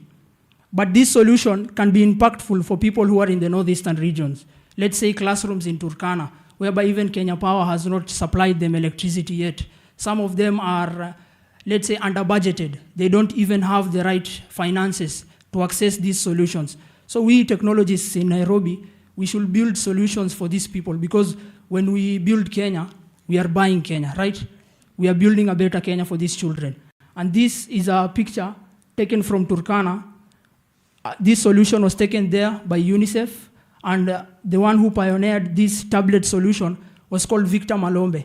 And he cites that one of the problems he faces is that these children, yes, the government is giving them tablets, it is giving them content, but if you are given a tablet and you are not even given internet, what will you do with it? You don't even know the know-how. You know, we technologists, we can sit down and come up with a solution whereby we can create for our problems. But those children, some of them don't even know how to use these tools. So with this solution, we can bring impactful development to these people there. And you see there, when learning becomes accessible, opportunity becomes limitless. This was said by a PhD student at the University of London, Ali Yusuf. He was from Mandera, and he was sponsored by the government through the bursary project. And he was able to learn. He's now a doctor at the University of London.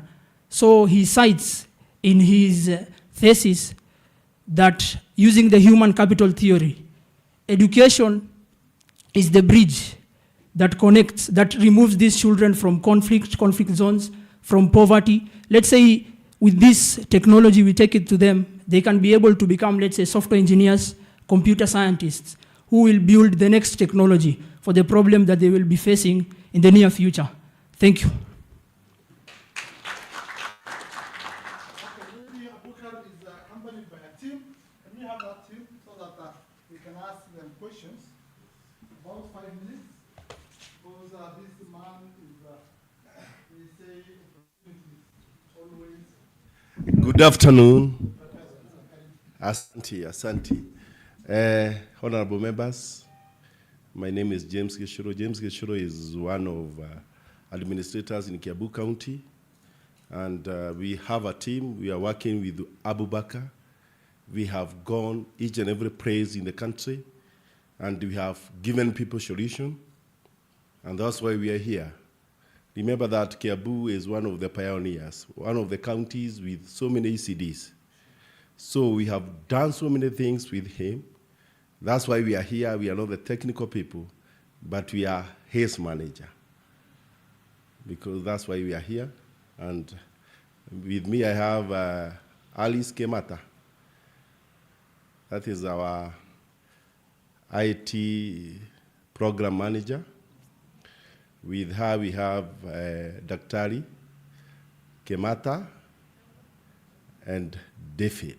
So we are not the technical people, but ours is to give this young man a platform. You know, he's our Elon Musk of the country. So, honorable members, I plead with you, when we come knocking door to your counties and your offices, kindly give us that chance, and we are going to give you the solution of many problems. Sana sana huko kwenu umetoka. Asanteni sana. Umenipiga picha? Najua mimi umenipiga picha. Asante. So the technical person is here. Asanteni sana. We have been with the CS. Tumeenda each and every place in this country. Kwa hivyo sisi mkubali tukuja kwenu. Ni sawa? Nipigieni makofi.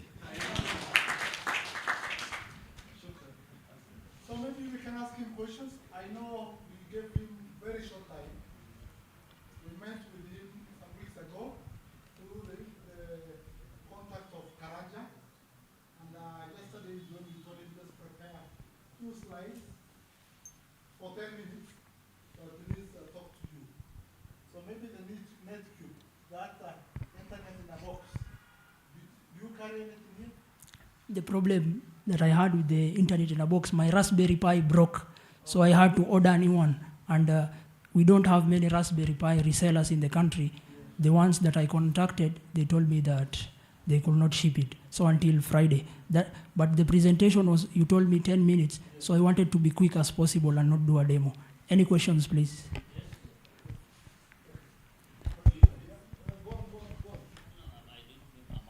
So, do you, with your Wi-Fi, where is it accessible? And how cheap is it? I have not come up with a price for it because it was just a university project, but it is very cheap. I've told you, for the Raspberry Pi, it's $15. A power bank, I know most of us have, you can get it for 800 shillings here at town, that is $8. So it is very cheap. Unlike the Wi-Fi's that we use, we pay for it monthly, a subscription based, it's lifetime. So this does not confine you to the ISPs, the internet service providers. It is very cheap. Yeah, when will your product come to the market now? I have not thought of a market because, you know, in Kenya, we innovators, we don't have a market entry. We create these solutions. For example, Mr. Abdullahi Hassan, I just created this solution for my project at the university. And Mr. Abdullah Hassan is the one who mentored me and told me that we can bring it to market. Many of my solutions that I create, for example, I created a software for Konza City, and I did not even know how to put it to market. It is the Ministry of ICT that helped me put it to market. But I'll think about it, and maybe we can discuss. Thank you very much. Just give us your contact. So maybe Abukar, the first one, the internet in the box. Once you prepare, get us and bring it to FCDC. We'll FCDC? get one from you, Correct. and we will share with them. When you are doing the demonstration in the office, we have a forum for all of them. Okay. But you can also give the contact so that the members can also get it. Yeah. Okay, thank you. I'll write it to you. Is that fine? Very fine. Thank you so much, Abukar. We enjoyed, and we will be meeting. You know the office, you visited us. Please come on every now and then. So I want to hand over the panel to our director, our regional director. Yes, please. People can write your number. And maybe bigger presentation we can also share. My contacts. Maybe also mention all the solutions you have made. You know, I've adjusted you. So just mention all those solutions. Yes. You don't see this short person to be just like a new man in the market. Yes, I have created an electronic document management system that uses an AI pipeline for Konza City. I have also created a data pipeline for the Ministry of Education and the Ministry of ICT. For the CS, I have created what we call GovMetric, an internal audit management system for them. I have also created an asset management system for Konza City, and some few other I have created for Google. You people use Safaricom, right? When you want to send money and it asks you yes or no at the final step, I was one who designed the UX for Safaricom for that project and many other projects. So your telephone number. So that's all the reason. I will not believe when you came to this. 07 26 66 51 74. I'll repeat 07 26 66 51 74. That is my phone number and my WhatsApp number. Abubakar. Abubakar is my name. Thank you.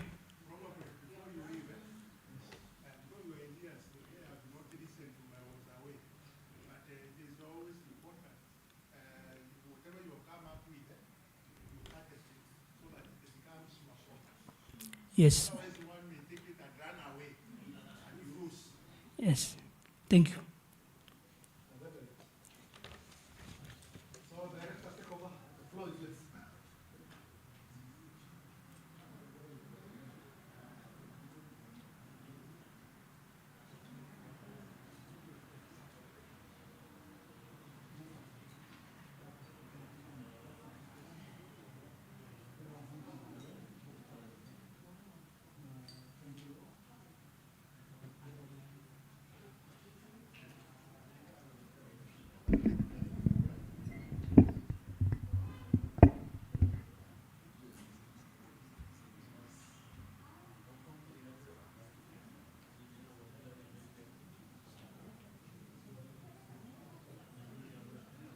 Okay, thank you so much. Okay, we're now at the next level where we are doing the asks. And the asks, the way it was put, it does not necessarily mean we're asking the government alone. We can also ask the partners, we can also ask ourselves, right? So maybe our regional director to start off as the FCDC, the organization that is implementing this program, supported by a Raspberry Pi Foundation, with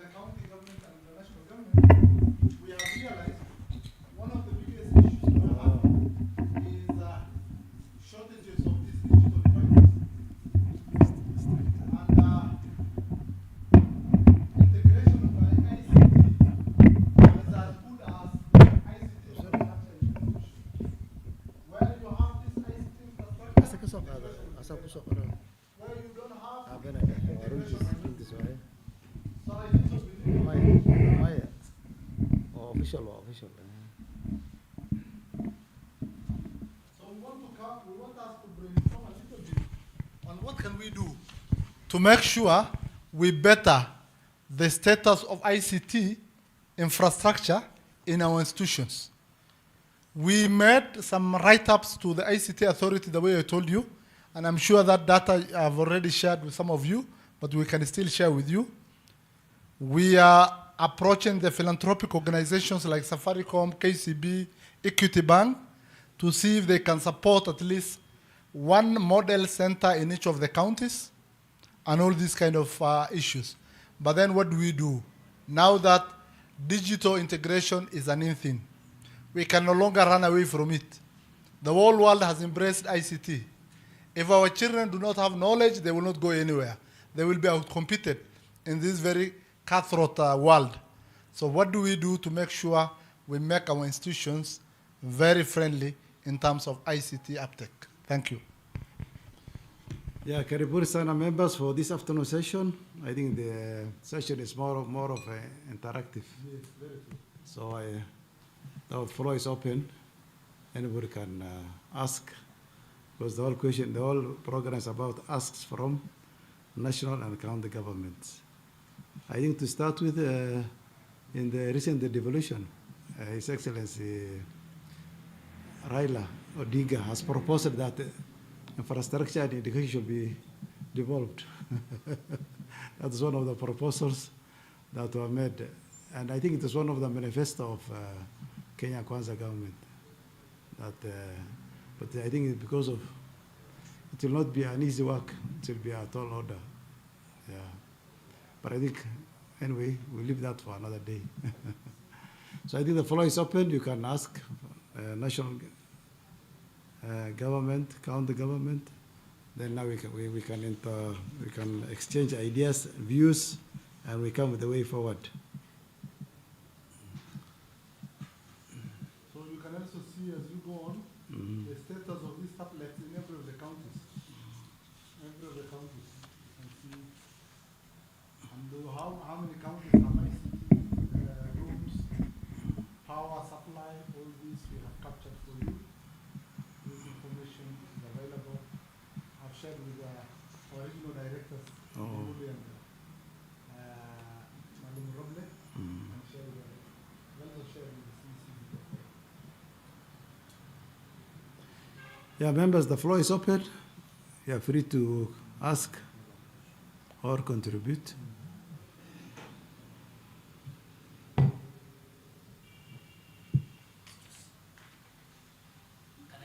Yeah. Welcome. Karibu Bwana Kiru. Okay. Thank you very much. The sessional chair, I think we have had a wonderful interaction. And for now, I've got, one is a comment, and the other one is a concern. And I'll start with the comment. From my experience in the field, the use or uptake of ICT, particularly among our teachers, I've seen is an issue of attitude. Because as someone remarked here in the morning, you go to our institutions, you find that ICT devices are there, starting from even a simple phone to the tablets and maybe to the other computers. But we have seen a situation whereby some teachers have still that problem of technophobia. They don't want to advance their skills. They don't want to use some of the gadgets you may be surprised as to unpacked many years after they were supplied by the government. We find projectors in schools or institutions, but the users are not ready to use them. Quite a percentage. I don't have the figures, maybe because it may require a study, but there is that apathy. And to me, I've seen it's an attitude problem. Whereas in some other places, you may go to a very far removed school or institution, and you find a teacher with the right attitude is doing very well. And irrespective of the distances and even the kind of gadgets available. So that one has been a great concern for me. It's something I know we have discussed even with Madam Caro here, who is a CD Isioro, because you go like in Isioro, some parts far away, you find teachers really using this technology. But other places where they are available, they are not well used. I think attitude is something we got to work on if we are going to compete with the rest of the world in terms of uptake. Then the second one is an issue also very practical in nature, something we dealt with another day. I think it's a type we were having some training which had the ICT element still in Eastern Region. And what we realized is that quite a number of places, teachers are not able to access internet or network because of the infrastructure by the providers, the main providers, be it Safaricom or Airtel and the rest. In this age, 21st century, we have such areas. You may think they are well served, but they are not served. So we're asking ourselves, that's why I said it's a concern. Who are we going to go to? Is it ICT authority? Is it the ministry?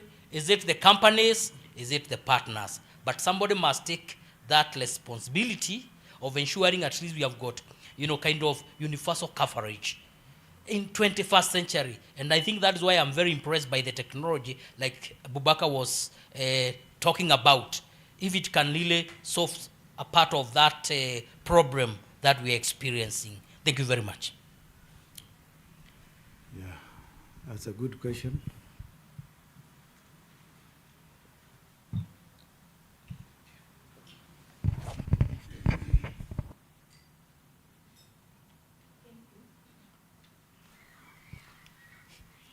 Okay, thank you.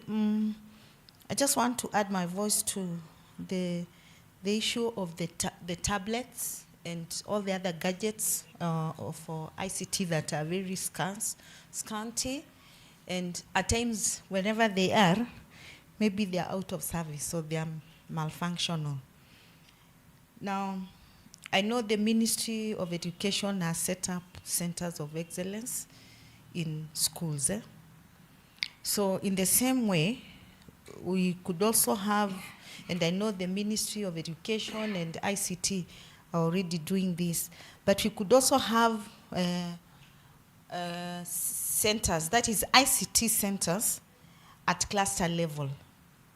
We all know that, our schools, we go up to the cluster level, up to the zone, and, at the cluster level, you find that we have quite a number of schools that are within the same cluster, or maybe the zone even. So if we have an ICT center that is at that level, it will be a way of maybe, going around this challenge of the issue of the gadgets. And since we have officers up to that level, those are the CSOs, we could come up with the schools around that cluster would come up with a timetable so that you all don't meet on the same day at the same time, such that at this time, because there's a timetable, then you are able to take your students and they are able to learn. That is, of course, from the very low levels up to the high levels. So that is one. It would assist us, because we are not going to say that we are going to buy gadgets for every school, for every learner. It might be a tall order. So if we do that, we'll be on our way to somewhere. Then the other thing that I want to say is that, and I want to ride on what my colleague, Mr. Kiru, has said, this issue of the attitude. I know we have been retooling teachers, and especially with semester. And at times we have the evening lessons, because during the day they have to be in their classes teaching. And many a time they would fall out. And other times it's just a matter of that attitude that we are saying. But I know I've peeped in some of those classes, and when they find out that it's that easy, then we see the teachers really getting excited and happy about it. I know the last one was, they were even doing AI, doing their lesson plans through AI. And the teachers were quite happy. But you know, before they did that, they had this attitude that it is impossible. So what we require is actually the continuous interaction with the available gadgets, and also continuous sensitization. It should not end. It should not be a one thing off. So it should be continuous so that we engage ourselves, we engage our teachers, and we engage the learners continuously. Because again, if you go to some of these schools, and we've been going around, although this is changing, we would find these gadgets put up in a carton somewhere, gathering a lot of dust and rust. And they would say, oh, the tablets are there, very safe. So they knew their duty is to keep them safe. And that has to start with the heads. So we need to start with the heads before even we get to the teachers, because they'll just keep them safe. So for now, that is my contribution. Thank you. Thank you. Madam is asking for the need for ICT resource centers, maybe at a zonal level, something like that. Actually, there's one in maybe Madam Kilo. Thank you, Chair. Just 1 minute. I was talking about these ICT resource centers. There's a school called Mukajuni, just outside Kilifi, when you're coming to Mombasa. It was supported by one of the NGOs. It's a resource center. Yes, madam, welcome. Thank you, Chair. I just want to add my voice to what the others have said. I'm from Isiolo County, and after the pilot, and now the phase where we added 2 other schools, I think this program has created a lot of excitement. The level of commitment amongst the teachers is quite high, and the children. In fact, there's a child who was insisting on transferring to a school so that this child can participate in this program because of the stories they hear from their neighbors, because we are only reaching 12 schools. What are we going to do so that we create a pool of teachers to create the same excitement outside other sub-counties, which are even far-flung, so that we reach as many children as possible? The issue of attendance in our ASAL counties is an issue of concern, but I think this program has also led to access improvement. Children are excited, and the teachers are also very excited. And the others, in other schools where the program is not running, are interested. If we don't create a pool of teachers outside in the other schools, then these other children will be left behind. From the stories in the room, these schools have the gadgets. So what are we going to do to have a pool of teachers to mount the same program in the other areas where we are not currently doing the same? One of the things Isiolo is planning is to have an exhibition where you are able to showcase what you are doing and what you have learned. Is it possible for these 10 counties also to have an exhibition?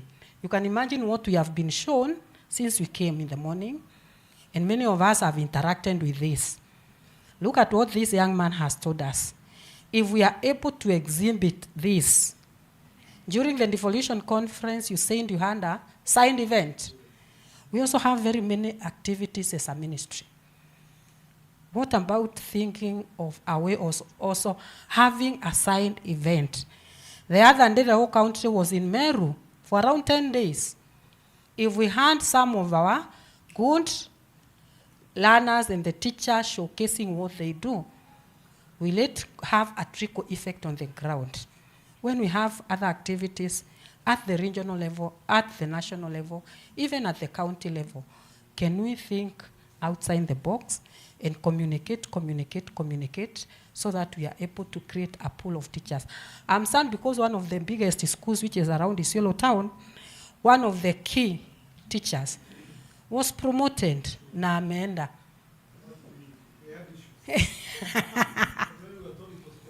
Yeah. So, and this is going to happen to them because we want them to grow professionally. I was thinking of this lady.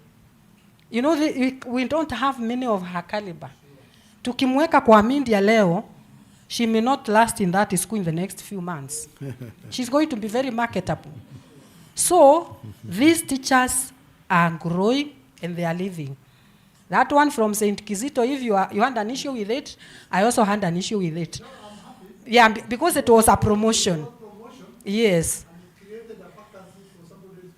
Yeah, so imagine if the 12 got promoted and left to other schools. So let's think outside the box, create a pool of so many of them so that we are able to reach the ones who are not reached, and we also communicate because there's something good happening.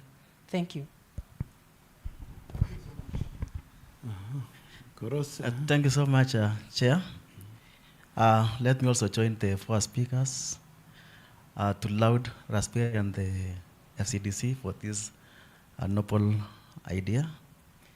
I'm from West Pokot, and we have just launched this program, but it has already been cascaded to the learner level. We trained the ICT teacher champions, and I only have one to reinforce what Madam CD has just talked about, and that is about the teachers now to be brought on board so that they can be able to exchange their programs. They can at least be able to benchmark.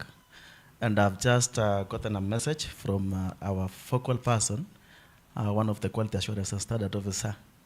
He has the same feeling that at least they can be able to be exposed to interact with the others. And I want to laud county trainer Lamwe.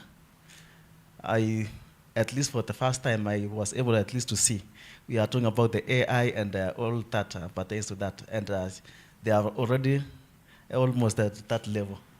When I see this here, when I'm with Turi, he's also my former boss. Congratulations. Thank you so much.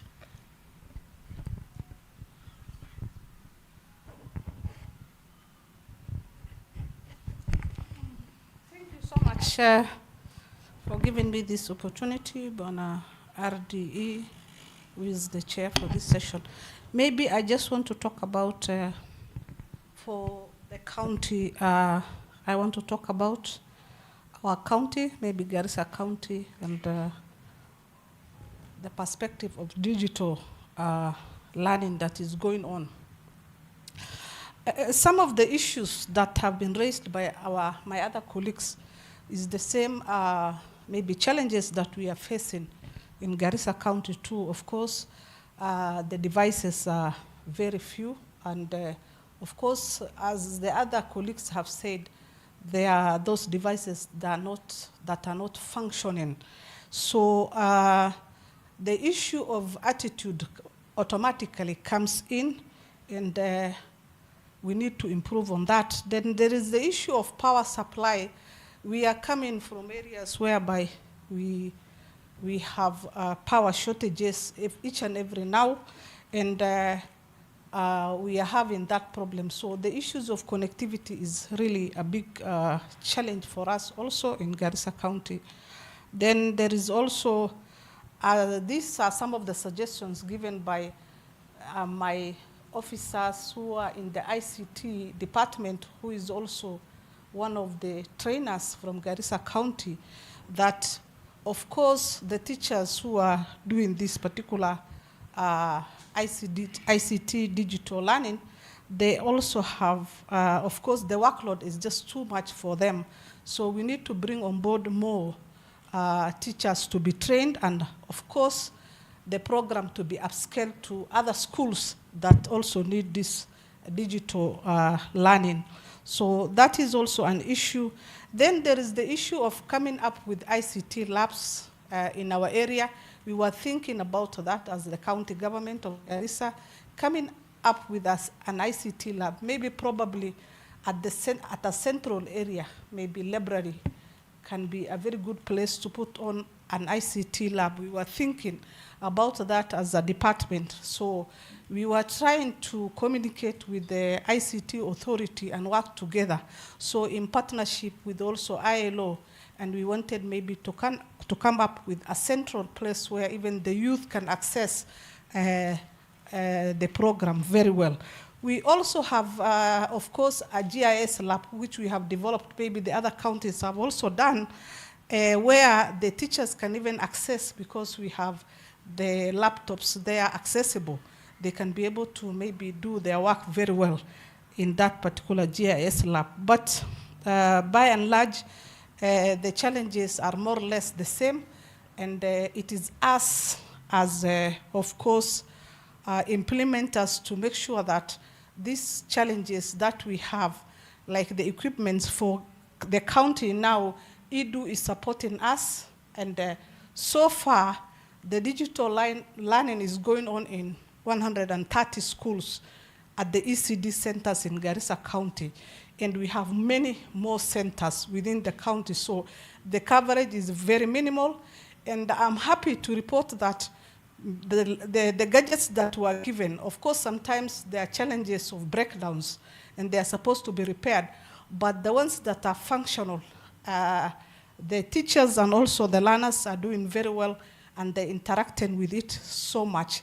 And when we have started this program in Garissa County, we were at the lowest level, and I'm happy to report that we are in number 2 in terms of digital learning for the ECD learning centers within Garissa County. So if we maybe come together as stakeholders, we can be able to curb these challenges that we have within our counties in terms of digital learning within our schools, and maybe as a department that is also hosting ICT within the department, we are ready to take up the challenge and see what we can do in terms of implementation so that it appears in our budget, these challenges that are being raised here. Thank you so much. Anybody else? Yes. Hallelujah. Yes.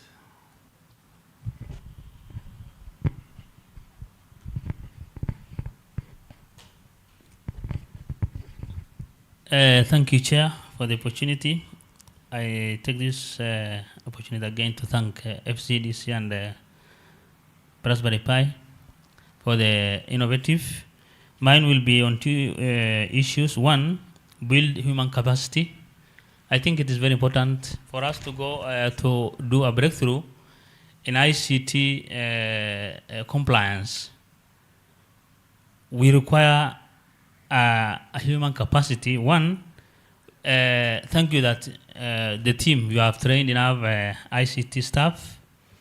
Yes, but not only that, I wanted also you to go ahead and training for us system maintenance team, at least one for every county, if funds will be available, or we can even partner with the county government, national government CDF offices, at least for us to have these guys who are system maintenance, such that in every county we have one person whom we can contact, that if those gadgets in schools have problems, we can call him at a low cost, he comes and see it, and that. Secondly, I wanted to request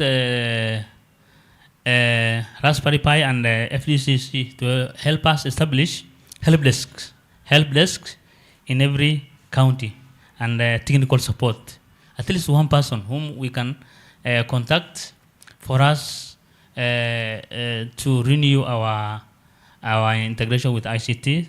Thirdly, I want all of us to challenge ourselves such that we encourage a culture of continuous innovations and adaptation to ICT, whereby we come up with exhibitions, we come up with competition, inter-county competitions for the 10 counties that has been sponsored by FCDC and our Raspberry Pi, such that we look for a time whereby, even if it is during holiday, where we have these learners having some resting time, we converge somewhere, made an innovative competitions, best winners being awarded. Not very much. They can be awarded with a laptop or a tablet. So when we now come for exhibitions at a certain place for the 10 counties, I think more of this can come up, and the competitions can be done at a very cheap cost. I think that's my request. Secondly, in terms of strengthening network connectivity, what I'm requesting is that we expand broadband internet access. There's currently fiber optic that's going on, being connected. I don't know how far it reached. So I think the Ministry of Education, FCDC, and Raspberry Foundation can co-partner to see how this fiber internet can be easily accessed at the school levels. And then the two companies, the Safaricom and the Airtel. I think currently Airtel has come up with an internet that they normally call it hybrid. I think at 1,000 shillings, we can have an internet for a month for even a school. At 1,000 shillings, they normally give 40 GP MB for 1,000 shillings only. I think we can also try that at our own schools. 1,000 is not much. Lastly, through chair, we are also requesting the Ministry of Education to be able to, for us to have a reliable Wi-Fi coverage.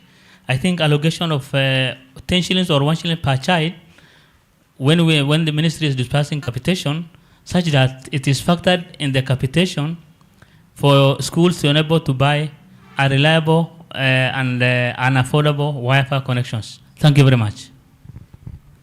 Thank you for your contributions.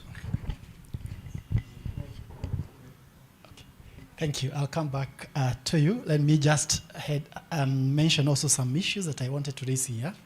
And I think they have been raised by some of the members on that side. One of them is, if there is no buy-in in a school by the head of the school, most likely that program will not go far. And I had looked for an opportunity during the last meeting of the head teachers in Mombasa. It's called, that meeting of head teachers, it's called what? Kesha. Yes. Kesha. The ones for high school. Oh, okay. Yes.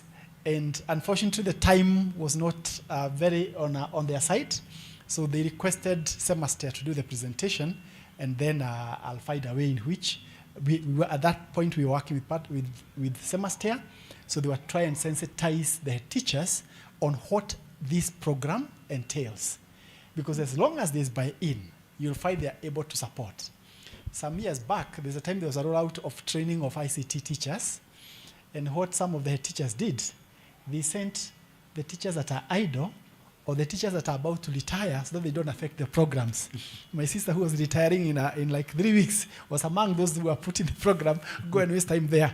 If only they knew the implication of that. So buy-in by the head teachers would be very important. And he introduced me to the Secretary General of Kesha, and I thought we would be very happy to organize even at county levels where head teachers meet and we come and sensitize them, let them understand what this entails. How possible it is, I don't know, because again, dealing with the ministry, we can only get guidance and be told on how we can go about it to make sure the head teachers fully understand what it means when we equip the teachers with the right skills on the digital front. The second thing is thinking about the rollout. How can we roll out this program to as many schools, which has been mentioned? One of the reasons why we are reaching out to the regional director of Northeastern is because we believe when a program is being supported by the county or by the ministry, it becomes much easier for it to be first accepted and secondly sustainability. And we have equipped in every county where we are dealing with, we have equipped community trainers. If you go to Marsabit, if you go to Isiolo, if you go to Garissa, if you go to, there are community trainers that we have trained that can be able to train that. And in addition to that, we have a team of what we are calling approved trainers. These ones were community trainers. We have gone ahead and trained them further to really become master trainers and they can be able to roll out this program. Like now they were training in Kakamega, Bungoma last week. Kakamega, Bungoma, and 6 counties on that side. And they are ready. If, for instance, you say tomorrow they come to Isiolo, those people can be deployed and they can train in as many gatherings of teachers as possible. The only thing is that when we work with FCDC or we work with the university, we fund. And also, it means that we have to make a lot of requests. We have to talk to the directors of education, we have to talk to the TSC director in the county, and sometimes it is not always that you get the permission to implement the program. Or even by the time the teachers are being released, it is on the day of the training. So like one of the trainings, instead of 20 teachers, only 6 came. That was in one of the regions in Western Kenya. And we have spent, of course, there's a lot of money that has been spent to put that together. So support would be very, very important. I made a presentation at the Ministry of Education. I made the technical committee, explaining to them what the program is. There's a letter that's supposed to come out this week, allowing us to roll out this program all over the country. Because that's really the mandate that we have been given. How can we support the government and the ministry to make sure that ICT is well understood in as many areas as possible? The last one that I wanted to mention is on devices. We have gone and we have seen the devices that are available. Some of them are no longer functioning, and many of them are dying in the process, and that technical team will be very important that can help the maintenance. But also what we were thinking when we came to Garissa and we had a meeting with UNICEF, and we saw all the computers they had in the office, we also know that they release those computers every 3 years. Where do they go? Many bodies don't retain computers after 3-4 years. Where do they go? Can we directly appeal to them? Because a classroom use requires very little specs.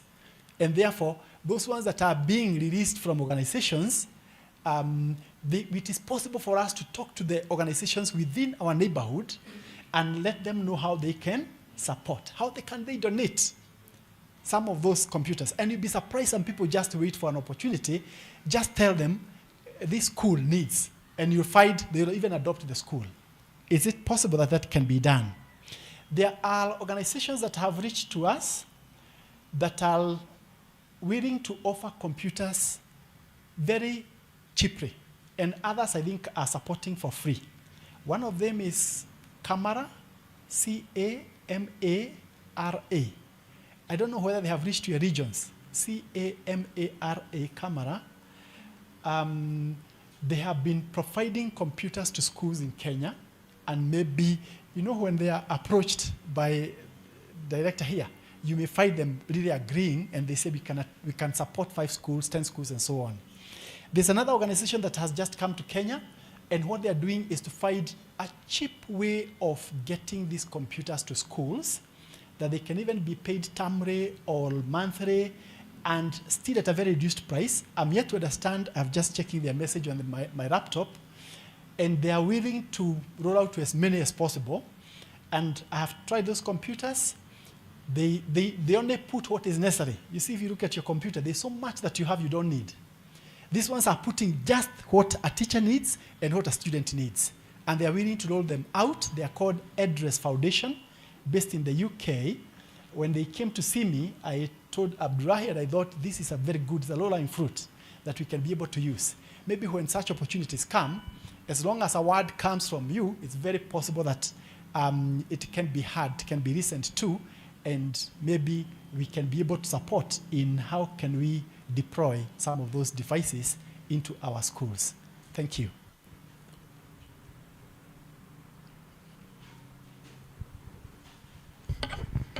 Yeah, thank you so much, Chair, and all the contributors.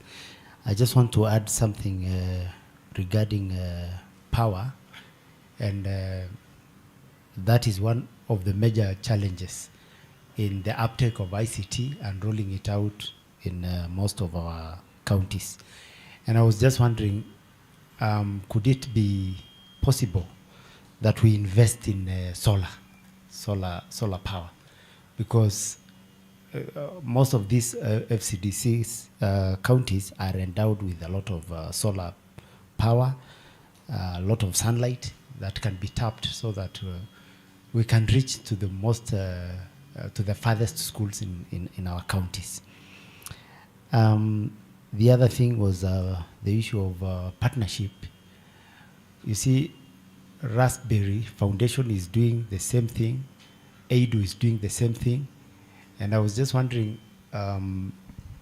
if Raspberry or FCDC can lead a conversation of all these organizations, because you see, when we can do one thing, all of us together, we can do a lot of things than one organization doing something small there, another one doing something small there, on and on like that. So we cover very small corners of our counties, and like when we can join efforts and put our synergies together, we can cover much ground and do it even in a more impactful manner. Then the other thing that with our partnership with AIDU, the issue of the gadgets. You see, what AIDU does, they use small tablets like phones. And these phones are attracting people with ulterior motives. Some of them even flash those phones so that they see if they can use the phones. So unless we put some control so that those phones cannot be tampered with, they are always at risk of being tampered with and destroyed. And that has caused a lot of challenges in our operations. Then, just as Peter was saying, we are experiencing challenges in terms of our officers visiting the ICT centers to make sure that learning is happening or the uptake of the program is happening. And that is something that we need to look at critically, because I don't know whether it is because they are not compensated to do that or what. I mean, it's something that needs to be looked at critically, so that because as Peter was saying, unless something is monitored every now and then, it cannot be done. But anything that is monitored, it is checked, most of the time it is done, because after all, somebody is going to come and see. And so that is why it is important to have the government involved in the rollout, in the management of the whole thing, because after the Raspberry winds up its activities here, who will maintain the tempo and make sure that the work is going on? And then lastly, I was in Mombasa one time, and I saw something so interesting. In the place I went, because I used to work with an NGO, they have a truck, and this truck has all the ICT equipment, and it would go from one place to another to just sensitize people, show people how people are shown how their other children are doing programming, coding, and so on. So that way, it attracts so many children to want that. Parents even agitate to have the program started in their schools. So maybe Raspberry can consider something like that, so that we have a track going to different FCDC counties to just showcase how the ICT is going to improve learning and uptake of the same amongst our children. And that is how we can draw so many people to desire the program. Thank you. Good.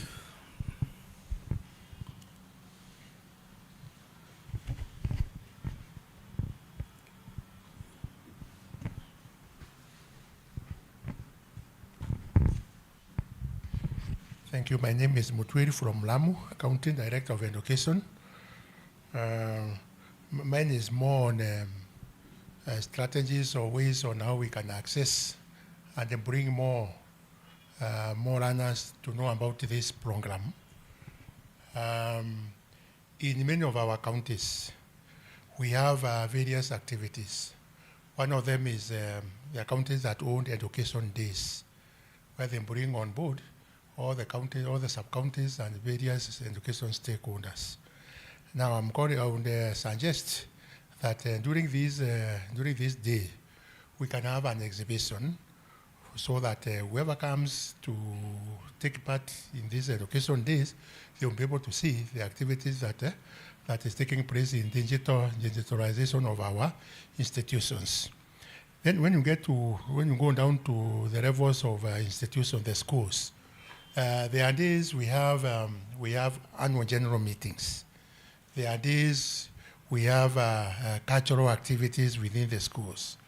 We can always have an element where we also have an exhibition where everyone is made to be aware of the levels of digitalizing our institutions, and it can also be made as a way of even competing in various, either the houses with the more participants, they earn more marks. The houses with the fewer participants, they earn less. In that way, everybody will be eager to really participate in these activities, and in the nutshell, more and more learners will end up being encouraged to take part in the activities. And now, like in Lamu County, in the month of November, we'll have a very big activity known as Lamu Cultural Week, an activity that takes place within the whole week in the island of Lamu. It is important if we can have FCDC actively involved. You can maybe talk with Mr. Owanga or the governor. Then you are given also a tent, a stand where people from Lamu, the stakeholders from Lamu, apart from the institutions where we are, the others who would like even to know what is going on, they can also they can learn some of these aspects of digitalization in our institutions. And my friends, Lamu is the safest county we have in this Republic of Kenya. There is no other county as safe as Lamu. I know when I talk of that, many people are just wondering, am I really being realistic? In Lamu, we have very few cases of crime. If you go to Indi prison, I went there as chairman, and I found the Indis who were inmates, they were only 5. The whole of county of Lamu. And the gentlemen who were inmates, they were only around 200. Go to other places, you find that the rate of crime is very high. If you come with your items, you leave them, or you just by accident you forget them somewhere in the highland, Lamu Highland. You go around the whole island and you find your item there. It is one of the safest places. You don't have to fear. It's a wonderful place. And I'm happy Madam is there. She can bear me witness that it is a safe place, and we are eager to learn and ensure that Lamu becomes a center of academic excellence in the coming years to come. Thank you so much. That's good, Muturi. You have really agitated for Lamu.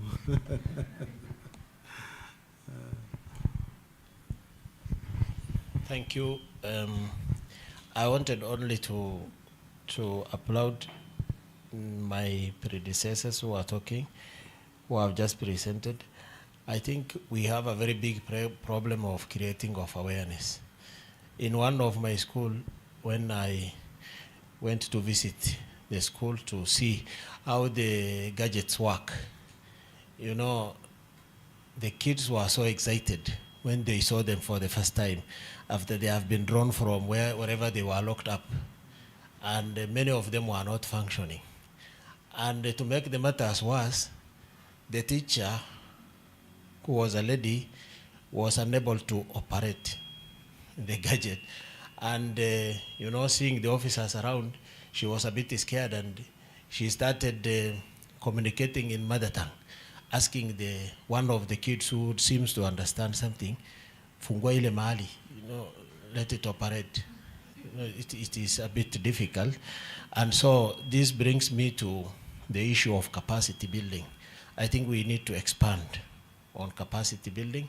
You were just saying a teacher was promoted, and a gap has just come back after you worked on it for a long time. So that is very important. Capacity building needs to be enhanced, and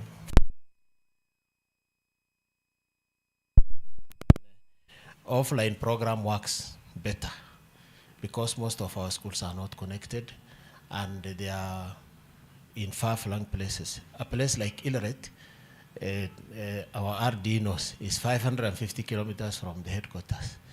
And this is a school where if there is no smoke, there is no school. And the computer issue, put them aside first. We are talking of food availability in the school, and then we can continue with others. So this offline program is very important if it can be exploited to the advantage of some of us. And finally, I was asking myself, is it possible to make ICT a compulsory thing for our school? Compulsory, just like mathematics and English, compulsory and examinable. Thank you.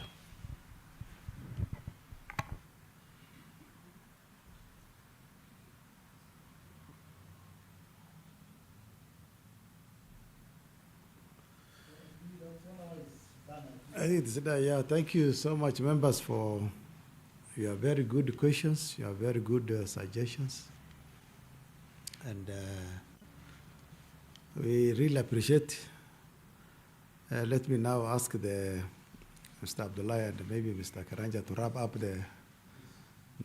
what members have asked. Yeah. So maybe I know Sandra was capturing, I was also capturing, and as I was capturing, I attempted to separate according to the different players for possible actions. Maybe there was an issue that came back, and it was a very good one.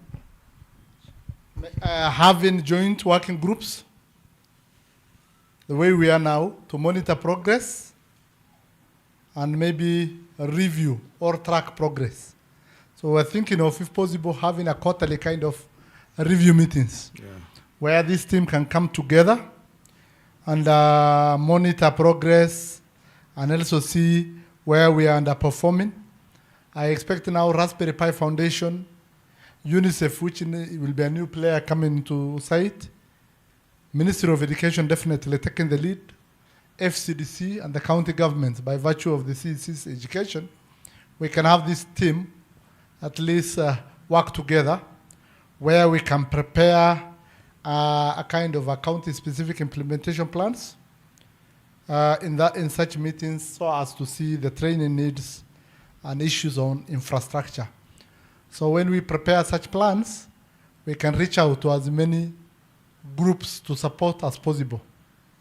If it is on infrastructure, beginning with the CDF, the county governments, philanthropic organizations, Ministry of Education, Ministry of ICT, we can all reach out to that. So that is one point that came very well. Related to that was if the ICT support to schools can be embedded in the county plans. We have the county integrated development plans, which precede the ADP.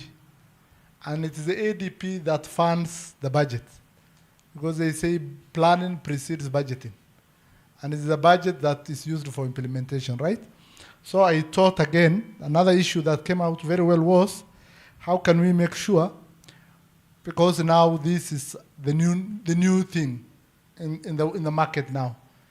Digital learning is a must. If it is must, we cannot run away from it. So we need to see how we can embed ICT support to schools and also the county plans. And we want to request now our CECs who are here to at least be our advocate in that front. So that when we are making the CIDPs and the ADPs, is it possible at least a component, even if it means buying every sub-county 10, 20, 100, whatsoever, even projectors and all this kind of stuff. And aligned to this is the Ministry of Education to at least regard this as one of the infrastructural support to be given to the counties. I know Ministry gives support occasionally, but it depends on the need of the time. When we are talking about the junior schools, as a result of expansion, classrooms were coming up. Is it possible to regard this as a priority also we don't only need to expand classrooms, but we need to expand the ICT infrastructure, which is the real thing now in our areas. And our government works through pressure, through triggering needs. So it's good we come up with those needs from our area, and I'm sure our joint secretaries will be taking on that. The other issue which is very important is the issue on disseminating. We could hear the issue of the truck, the mobile truck, and the issue of organizing exhibitions. All these are meant to disseminate. So can we really have a very proactive dissemination mechanisms in place of ICT and the AI policy? You know, now there are policies and national regulations in place. And possibly we are not aware at the county level. And this is where we will challenge Mr. Karanja and team in the Innovation Hub to at least take lead. We can fundraise. The government can also do its bit. Is it possible? That is an area that was also raised. And I could hear very well Malimu and our directors and our regional director talking about, are there ways we can partnering between the Ministry of Education, the Ministry of ICT, our philanthropic organizations, including RPF, to improve on the status of ICT infrastructure in our counties. And if possible, putting up ICT resource centers. If we can't have for everywhere, can we have a few of them strategically placed so as to make sure we do not get disadvantaged? Malim, the other issue which was raised is an issue that the regional directors of education and the CEDs can influence together with TAC. Is it possible these people who are the ICT champions, we really make sure we utilize them very well? And for that to happen, we do not burden them with a lot of workload so that they can be champions, they can train other teachers, they can also be motivated so that they do not run away, and also they have the time to make sure they can do most of this work in that area. Is it possible to improvise other power alternatives where there is no power supply from the national grid or from the genset electricity? Is it possible with the support of the counties and other bilateral organizations, including the government agencies, like the COSA program, to have alternative power supply like solar systems in our schools? Related to that is this optic fiber issue. I know the Ministry of Education, the RD is aware. With UNICEF, there is some schools that will be connected with internet connectivity. Is it possible we really take advantage of that and have as many schools as possible come into this? The other issue which was raised very well was, can we make sure there is some harmony and there is some kind of good transition in digital learning from ECD level up to the senior schools, so that we do not have a fragmented system where we're only doing for grade 4 to 9. The ECD is done, the other classes do not have, or the ECD is not properly done. Can we do that? And the other issue, Chairman, that was raised was, is it possible we sensitize the leadership, the head teachers and others, so that they do not see ICT as just a top-up in the schools, so that any lazy teacher or any teacher who is not expected to perform is just made, you are the ICT master in the school, you just go and keep the students busy so that they can continue being in school. And the other issue which Peter has raised and we all agree with is for this work to be very affordable and very accessible. Can the ministry roll it out? I know they have gone very far with the ministry in terms of presentations. Is it possible to roll out so that as many institutions as possible can benefit from that? Peter has also raised issues of, is it possible we reach out to these big organizations so that as they change their computers after every 3 or so years, they donate to institutions?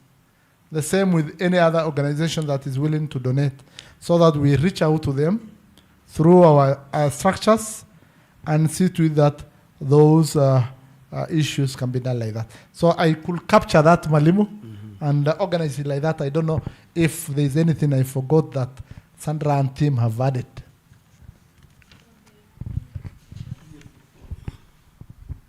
Okay, there was also the pool of teachers to reach the areas that don't have reach at the moment, where Peter has recommended that Raspberry Pi will provide the approved trainers, but of course with the help of FCDC. So yeah, that can be a possible solution for that. So thank you so much. You can also hear that, where they are willing teachers to be trained at the expenses of RBF. We can also reach out and provide the master trainers. And the other urgent issue is the senior schools are starting. Can we also work together to identify the senior schools that we are targeting through this program, right? Okay. Any other issue, maybe a member will feel that there is something we have not captured, we need to capture, and we will make sure at least we allocate responsibility to the different groups. Where we feel it's the least unit, we can do it. Where we feel it's the partners doing it, we will also do that. Where we feel the county government can do it, we will also do it. This is our I think having listened to presentations which were very good, thank you, Mariam, thank you, Wairagu, and Baboya, is it Baboya? Bonaya. My take would be, and even this colleague from ministry, my take would be through FCDC, we pick up the ICT policy that the ministry has developed and do a kind of a domesticated specifically for FCDC. When you look at access and equity, how many schools can access ICT in terms of equipments, in terms of power, in terms of what, and do that framework. In terms of teacher professional development, in terms of governance, and what is included in that policy. And now we run with it and have a framework for, and then it can also be a resource mobilization tool that the baseline as it is now, Lamu County has 140 primary schools. Out of 140 primary schools, schools X have power, schools Y have no power, schools X have these computers, school Y's do not have computers. This number of teachers have are techno-savvy, and then it becomes our baseline document. And now we can run with it over the years. And now any organization coming in to implement, we go just start to that document and say, okay, as far as provision of computers is concerned, to this extent, Raspberry Pi Foundation has done this, AIDU has done this, IDAN Foundation has done this, EBLA Foundation has done this, and that will now help us do what we call a very clear monitoring. And we can now have, by the end of the day, that in the remaining 2 years, and even continued, you will now have the other team that comes in after 2027 will now know this is where the status of the county is as far as digital, the ICT in education is concerned. But if we continue working without a proper framework, we will continue implementing piecemeal. And on governance section, there will be what we call sector coordination. Ministry takes leads. Who are the players who are coming on board to do ABCD? From that sector coordination component, we'll be able to know, Bane, don't go to Lamu because so and so Ebla Foundation is already doing something. Don't go to Turkana because part of Turkana, go to Turkana but don't go to the whole of Turkana because at Kibich, somebody is already doing something. That framework, Bwana Coordinator FCDC, is the only document that we will carry and do resource mobilization. Or else we will be doing piecemeal. And we can also start by saying, counties, you have so much as far as ECD is concerned. How much are you placing as far as digital ICT in education is concerned? With that clear framework, I can assure you that in the next 5 years, we'll be talking a different story. I submit. Thank you.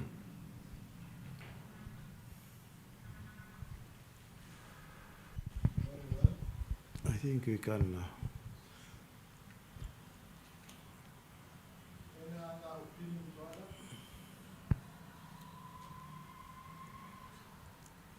Our time is up. We can wrap up.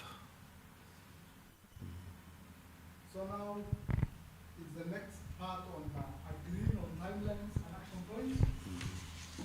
We have already captured most of these issues. It's trying to maybe put it into a plan and see what should be immediate, what should be done after some times.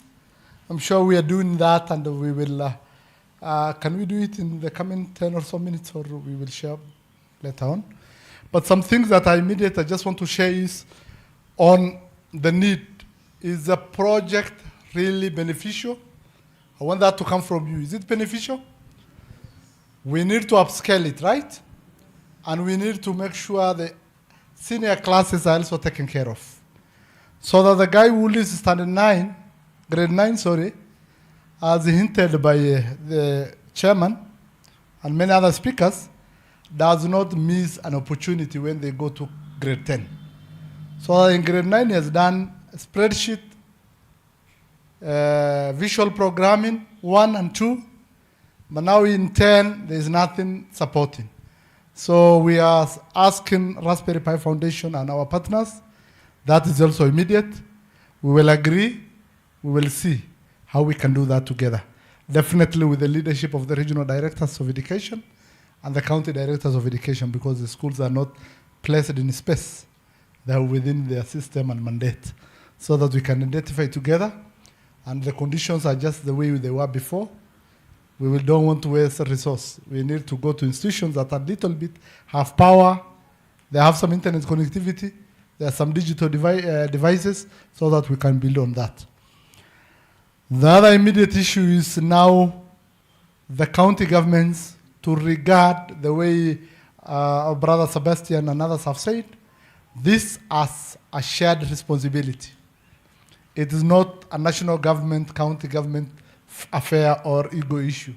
It's an issue of supporting our children, and it's a matter of trying to make them to be very functional. So can we see to it that at least at the ADPs and in the preparation of the plans, we take care of something and we share at all available opportunities. That is also immediate. It will be ongoing. We become ambassadors. We start working together. The other immediate issue, which I believe is within the mandate of this team, and especially the Ministry of Education, is to see to it that at least the champions, the ICT champions in the institutions are acknowledged. And they're also given their space. I know the head teachers are supporting them very well, and they were supporting through your stamping of approval. But again, is it possible they are supported further with what little the schools can do? I do not know whether within the capitation is becoming a bit controversial of late, not during our times, whether there's a provision for ICT improvements in the facilities. But then all the same, how can they be supported in terms of doing this work? Because they feel this is not being taken as part of the school system. And if that happens, it might discourage the good work. We want to laud the quality assurance officers attached to this program. From West Pokot, Mr. Koros is here, who has been very supportive. When you come to Turkana, there is our good brother, Levi, eh? Levi is also there, Amusha, who has been supporting the county quality assurance and standard officer. When you come to Samburu, there was our brother from, what was the name, the guy from the ministry? Yeah? Mohammed is the CDE, but there was a quality assurance that, yes, who was really supporting the program. Cielo, there is Eric Meme. When we move to Marsabit, there is Mohammed Yatani. Gariza Ibrahim Farah has been supporting, and Ali Noor is also here. Malimu Mohammed Noor from Wajir has been supporting. Mandera, we also have, there was this guy, I don't know the name, maybe I forgot a little. So the quality assurance have made sure they were doing the monitorings together with them, and they were making sure at least this was done. We want to applaud that, and we want it to continue so that it becomes part of the framework. That is also immediate. The proposal made by Sebastian is a good one, picking up on the ACT policy that the MOU has developed and domesticating for FCDC, and having a framework which will also support on resource mobilization. So between us, UNICEF, and RPF, we will talk about it and see, together with the Ministry of Education, how we can do that. So basically what we are saying is, I'm seeing at least, the other issue is about the periodic meetings. We will agree, once we develop the plan from this meeting, we will share internally, and we will put time to these quarterly meetings. See to it that at least one time RBF supports, one time UNICEF supports, one time we get other support, so as to make sure these quarterly meetings are there, so that we avoid the piecemeal implementation of digital learning, so that we also bring EDU on board, so as to make sure it is not ECD, digital literacy alone, it is digital literacy in our learning institutions, so that they can also come on board, and we discuss that.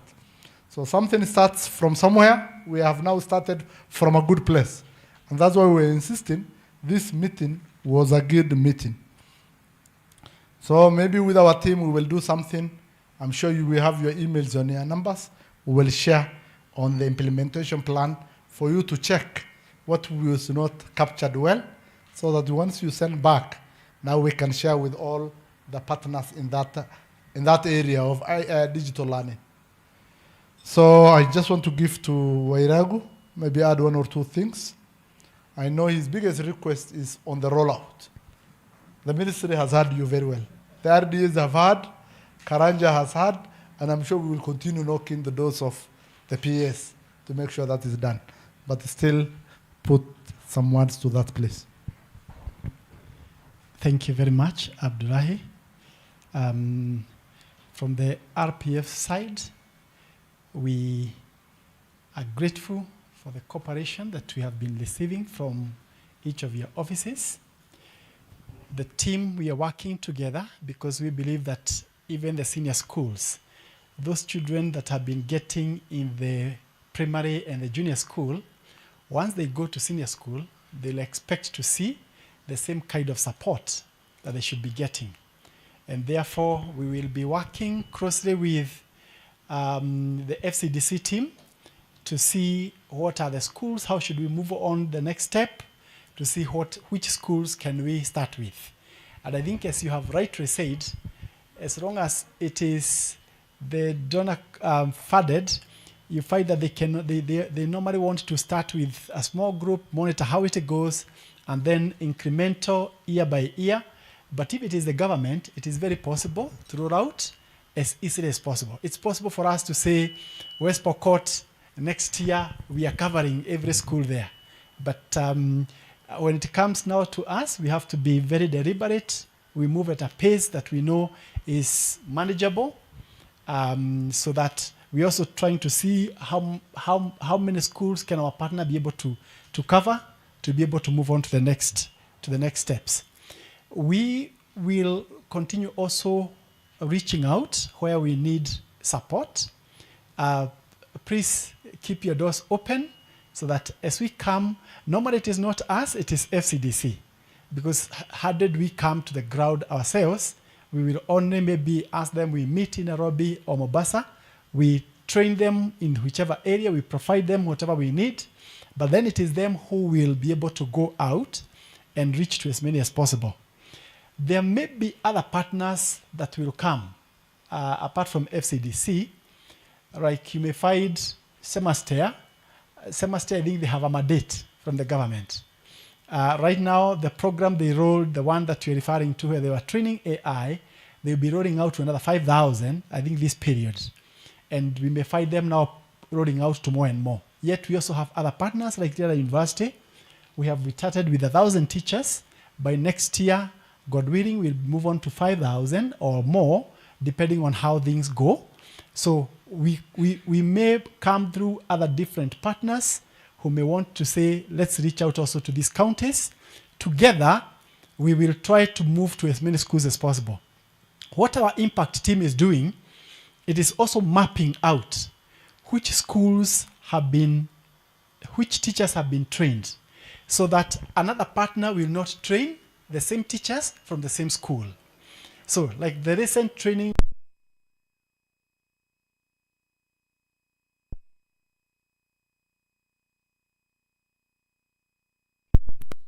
FCDC come, which schools should they target? So that at least every school gets an opportunity to be impacted.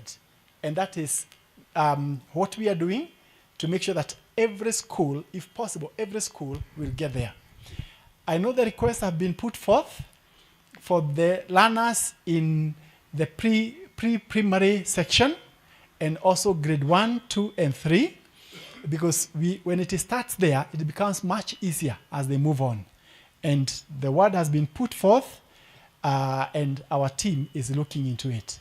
So we sincerely appreciate even this opportunity to be together, and hopefully we can be able to move many more steps as the future allows us. Thank you very much.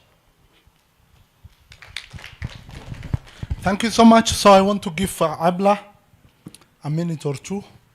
We are now in the closing ceremony, just to announce that.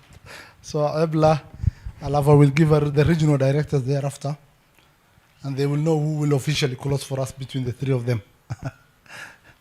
We will give the three of you, but one has to be the last to close. The four of you, sorry. Thank you so much, Abdullah, for giving me this opportunity again. I would like first and foremost to thank the FCDC team led by Abdullahi, who is the Director for Education and Policy. And since the forum has been started, actually we have done a lot in the education sector. We have, of course, done the baseline survey. I think in the morning that one was raised. We have also done the strategic plan, as you can see right now here. And every time we having a program, it was supported by FCDC and also Aga Khan. So we really appreciate Aga Khan through the leadership of Professor Amina. We also appreciate Raspberry Pi led by Peter. I think during the launch, the first launch, I was there in Garissa, and I'm happy to see this program has really expanded, and it is going in the right direction, hoping that even our ECDE will be covered in the near future, and also the lower level, grade 1, 2, and 3 in our schools. I'm very happy to report also that of course, we are planning to develop a strategic plan through the support of FCDC very soon. Actually, we have been doing that, and soon we will have a proper strategic plan for ECDE in our counties. And that one will also lead us having, of course, a policy in place where the counties do not have. Of course, there are some counties that have their own ECDE policies. And when we are developing a policy, of course, the counties differ depending on where they come from and the environments they are living. So we will be having, we'll see whether we can have a harmonized one through the FCDC, through the support of FCDC. And for me here is to thank Raspberry Pi for this digital learning that is going on. Of course, we have talked about many challenges that we are facing, and maybe in the near future, with the support of the partners that we have, Raspberry Pi and UNICEF and other partners that are ready to support this, we will see how we will overcome those challenges. Once we have a digital policy, an ICT policy in place, as rightly put by my vice chair, who is the CC for Lamu, then we'll be having a baseline and where we can start our work from. For us in Garissa County, we had a GIS policy which we have implemented, but we don't have an ICT policy, so this is a very good platform where we'll be talking about at least the basics, and then we come to the policies that will guide us to make sure that we implement our programs. And of course, as rightly put by Abdullahi, who is our director, we'll see whether we can put our plans in the CIDP so that we can be able to implement the ICT digital learning within our schools, because some of our departments host the ICT sectors within the department. So we'll see what we can do depending on the resources that are available within the counties, inshallah. So I want to thank everybody who was here, the RDEs, because of the team from the ministry, the teams from the regional, our RDEs, our CDEs, our CECs. I know you are very busy past people, but you have made to this meeting, which is very, very important, because this has been a coordinating meeting, and it is a proper intergovernmental meeting that is going to guide us both at the national level and the county level, so that we'll be able to implement our programs very well. I would also like to thank Weston for giving us this platform, environment, a good one, for a good learning to take place, and of course, a good food. Sindio? Then finally, because my CECs are here, and I'm the one who is leading them in the sector forum, because we have done very well, the chair and the vice chair, for this particular forum. Sasa tunataka 2 terms, sindio? 2 terms, sindio? Vile Ruto anasema 2 terms, sindio? Thank you so much. Asanteni sana. Sawa, that one now, Nick Mzuri. So I want to request our cost RD, salamia watu. Unajua vile ulikuja, hatukukusikia sauti yako, so that when we come to Mombasa, we are not chased.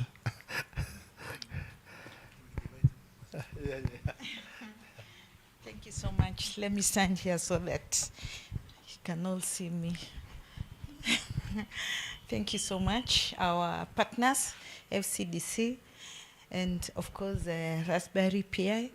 My colleagues, good evening. My name is Ann Kilu. I'm actually the new RD cost. I'm at 1 month.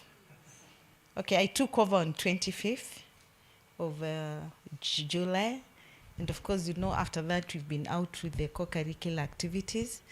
But I want to say that I am very happy to be here. I am coming from Murima side. I'm the immediate CD Murang'a County. And I want to say that in Mogoiri Girls, we have a very active and vibrant code club. And they are very happy about it. That is the one that I know when we launched it, I was there. And we actually, I remember we had a prize giving day, and the CS Honorable Mukomen was our chief guest, and that is when we launched it, and they are very excited. My prayer is that it is going to spread in all the schools, and especially now I'm at the coast. I want to see a very vibrant club in all my schools at the coast. We'll be able to work together, and I will say that you are all welcome to Mombasa. Everybody loves to come to Mombasa. For me, Mombasa was a place I would go maybe for holiday or during the conferences, but now it's my working station. Karibuni sana. I will make sure I come to Lamu, madam. I am so impressed. I am so happy that we have such a teacher. And it's good that we give you the platform. We want you to move so that you create space for others to be trained. So that is my prayer. We don't want you to stick in class. We want you to move to the world so that we build. It's a globe. It's just the world is a button away, isn't it? It's at the click of the button. So I'm very happy. Thank you for the opportunity. I wish you well. Have a good evening. Journey masses as you go back to your stations. So the coastal people, you saw your RD. I'm sure you are happy, Siva. So nataka niite. I'm also making history. Since the counties began and the regions, I'm the first lady RD. When I looked at the board of honor, Mr. He was one of them. So in the Mulu, please. You were a principal before? Yes. No, I'm not doing the Sorry to interfere with my bosses. I should have kept quiet, but I want to make this special appeal. Vice Chairman, and I hope you'll be able to cascade these ones upwards, not down ones now, to escalate it upwards. Madam from this school in Ramu, Bamuri Fadil, and there's another teacher here? And probably the teachers where you are coming from. Masuja Day is not far away. And right now, there are forms of honors where the president acknowledges people who are doing exceptional performance.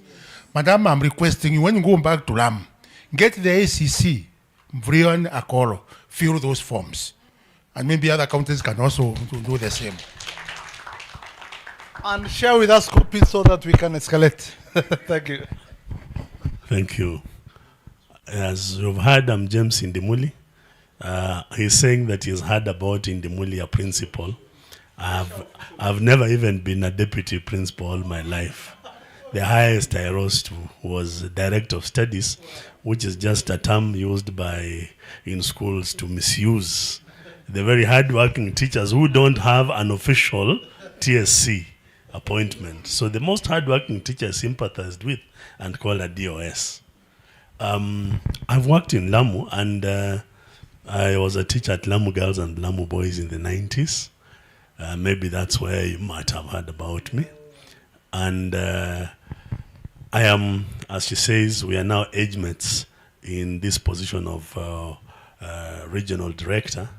She's better placed than me because the highest office I served in the field was that of Zonal Quality Assurance and Standards Officer. Oh, no, I rose to become a District Quality Assurance and Standards Officer. And then I came to Jogo. I've been working as the executive for drama and film until a month ago when I was plucked and thrown into the deep end. Last time I was working with Roble, we were organizing a festival, Nikiwa Jogo. So I'm really happy, excited about the opportunity that this presents for, I started by saying I worked in Lamu. I don't know how challenging and how impactful such fora are for those areas that might look, as somebody said at the beginning, that the impact is greater in such areas as ours. And I'm determined that Turkana, I don't know why the CD did not manage to come, but I'm really, we missed our flight, but I'm really determined that we'll follow up on the project in Turkana and West Pokot.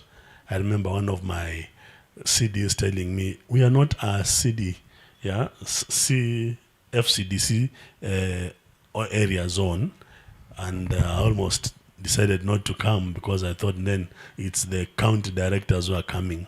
But then I think I made a call and all was arranged. So I promise that I'm going to work hand in glove with my county directors to ensure that we bring to fruition all that we have planned through our strategic plan and our other efforts that we planned ahead. Thank you so much, our partners, and God bless you.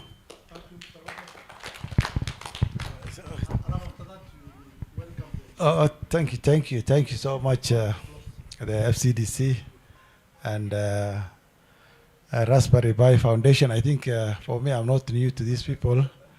We have been working with them, and we have made a very impact in the region, and I think that's why they got the courage to cascade it to other parts of the country. We really welcome you for that, and we, as my colleagues have requested, we asked for also expansion of the program so that we can reach as many schools as possible, as many teachers as possible, because the impact is great. Otherwise, thank you so much once again for inviting us. And as Abdullah suggested, we will ask for quarterly meetings so that we can update ourselves and we move the way forward. So let me take this opportunity to welcome my colleague, Mr. Kiru, the RD Eastern Region, to make his closing remarks. Karibu. Thank you very much. So to our conveners for this coordination meeting, the FCDC,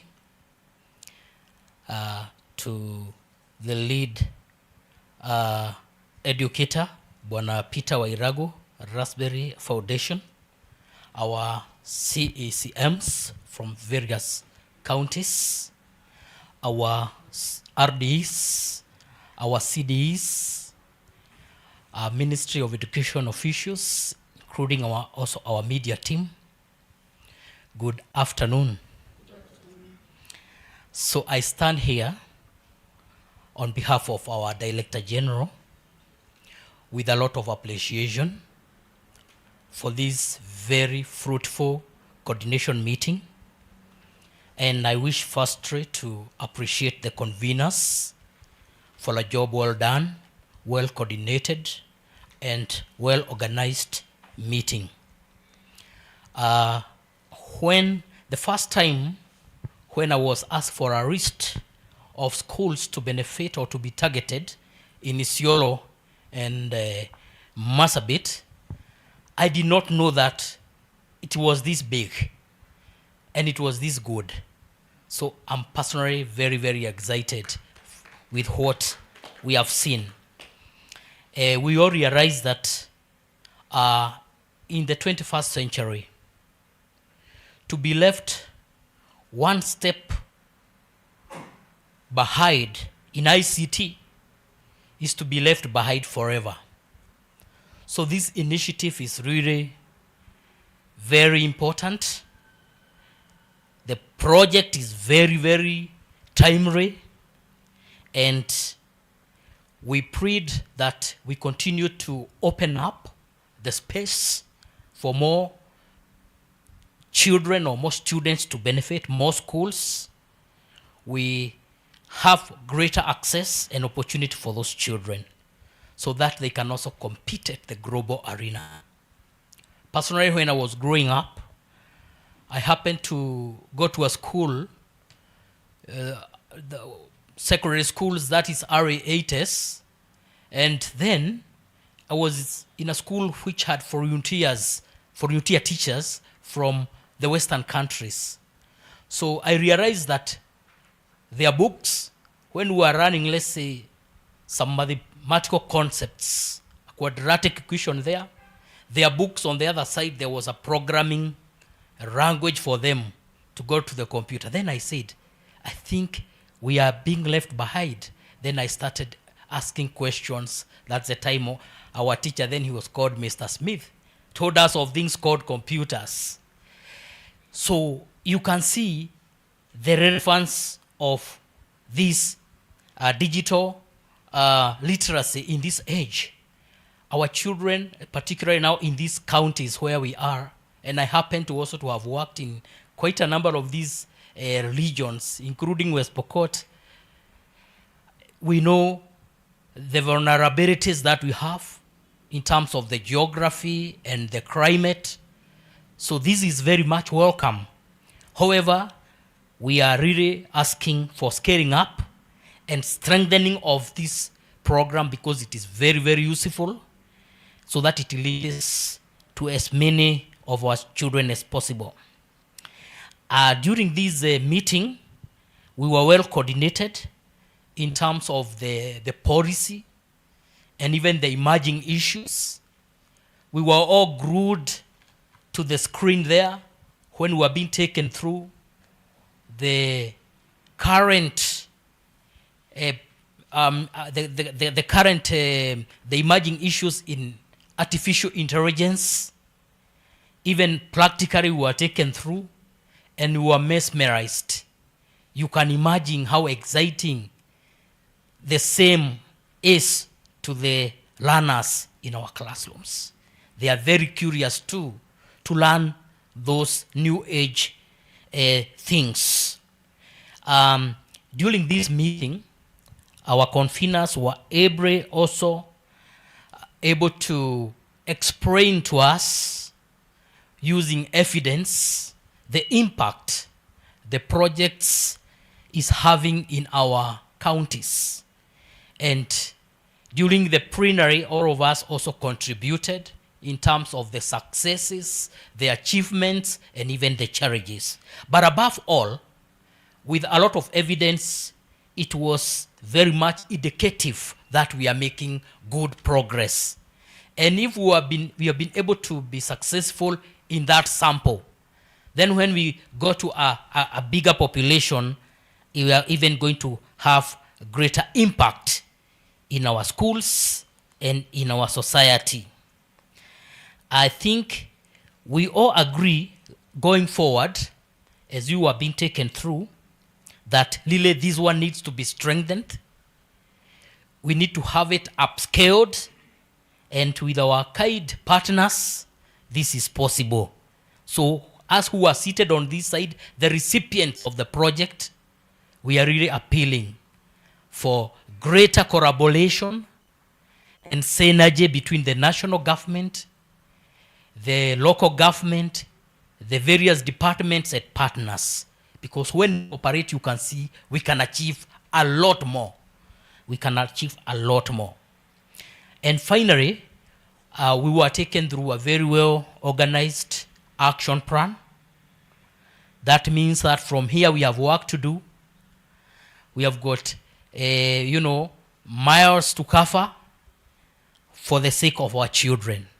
And we have reached a consensus as to that action plan or way forward as we were taken through by our facilitators. And in conclusion, our partners, our conveners, we want to assure you that as it was indicated here by our director or head of field, on behalf of the Director General, as a ministry, we are very much solidly behind this project and behind you. And we believe in success. We don't believe in dropping the ball. And that is why we also want to plead for collaboration from all the other partners so that we can achieve together. And with those many remarks, this has been a very refreshing day, a day of learning, and we say, may God bless you. And this coordination meeting is now officially closed. Thank you. So it's our team, and I'm sure before the day falls, we will make sure that you are compensated. I confirm that we will pay you. Thank you. China, you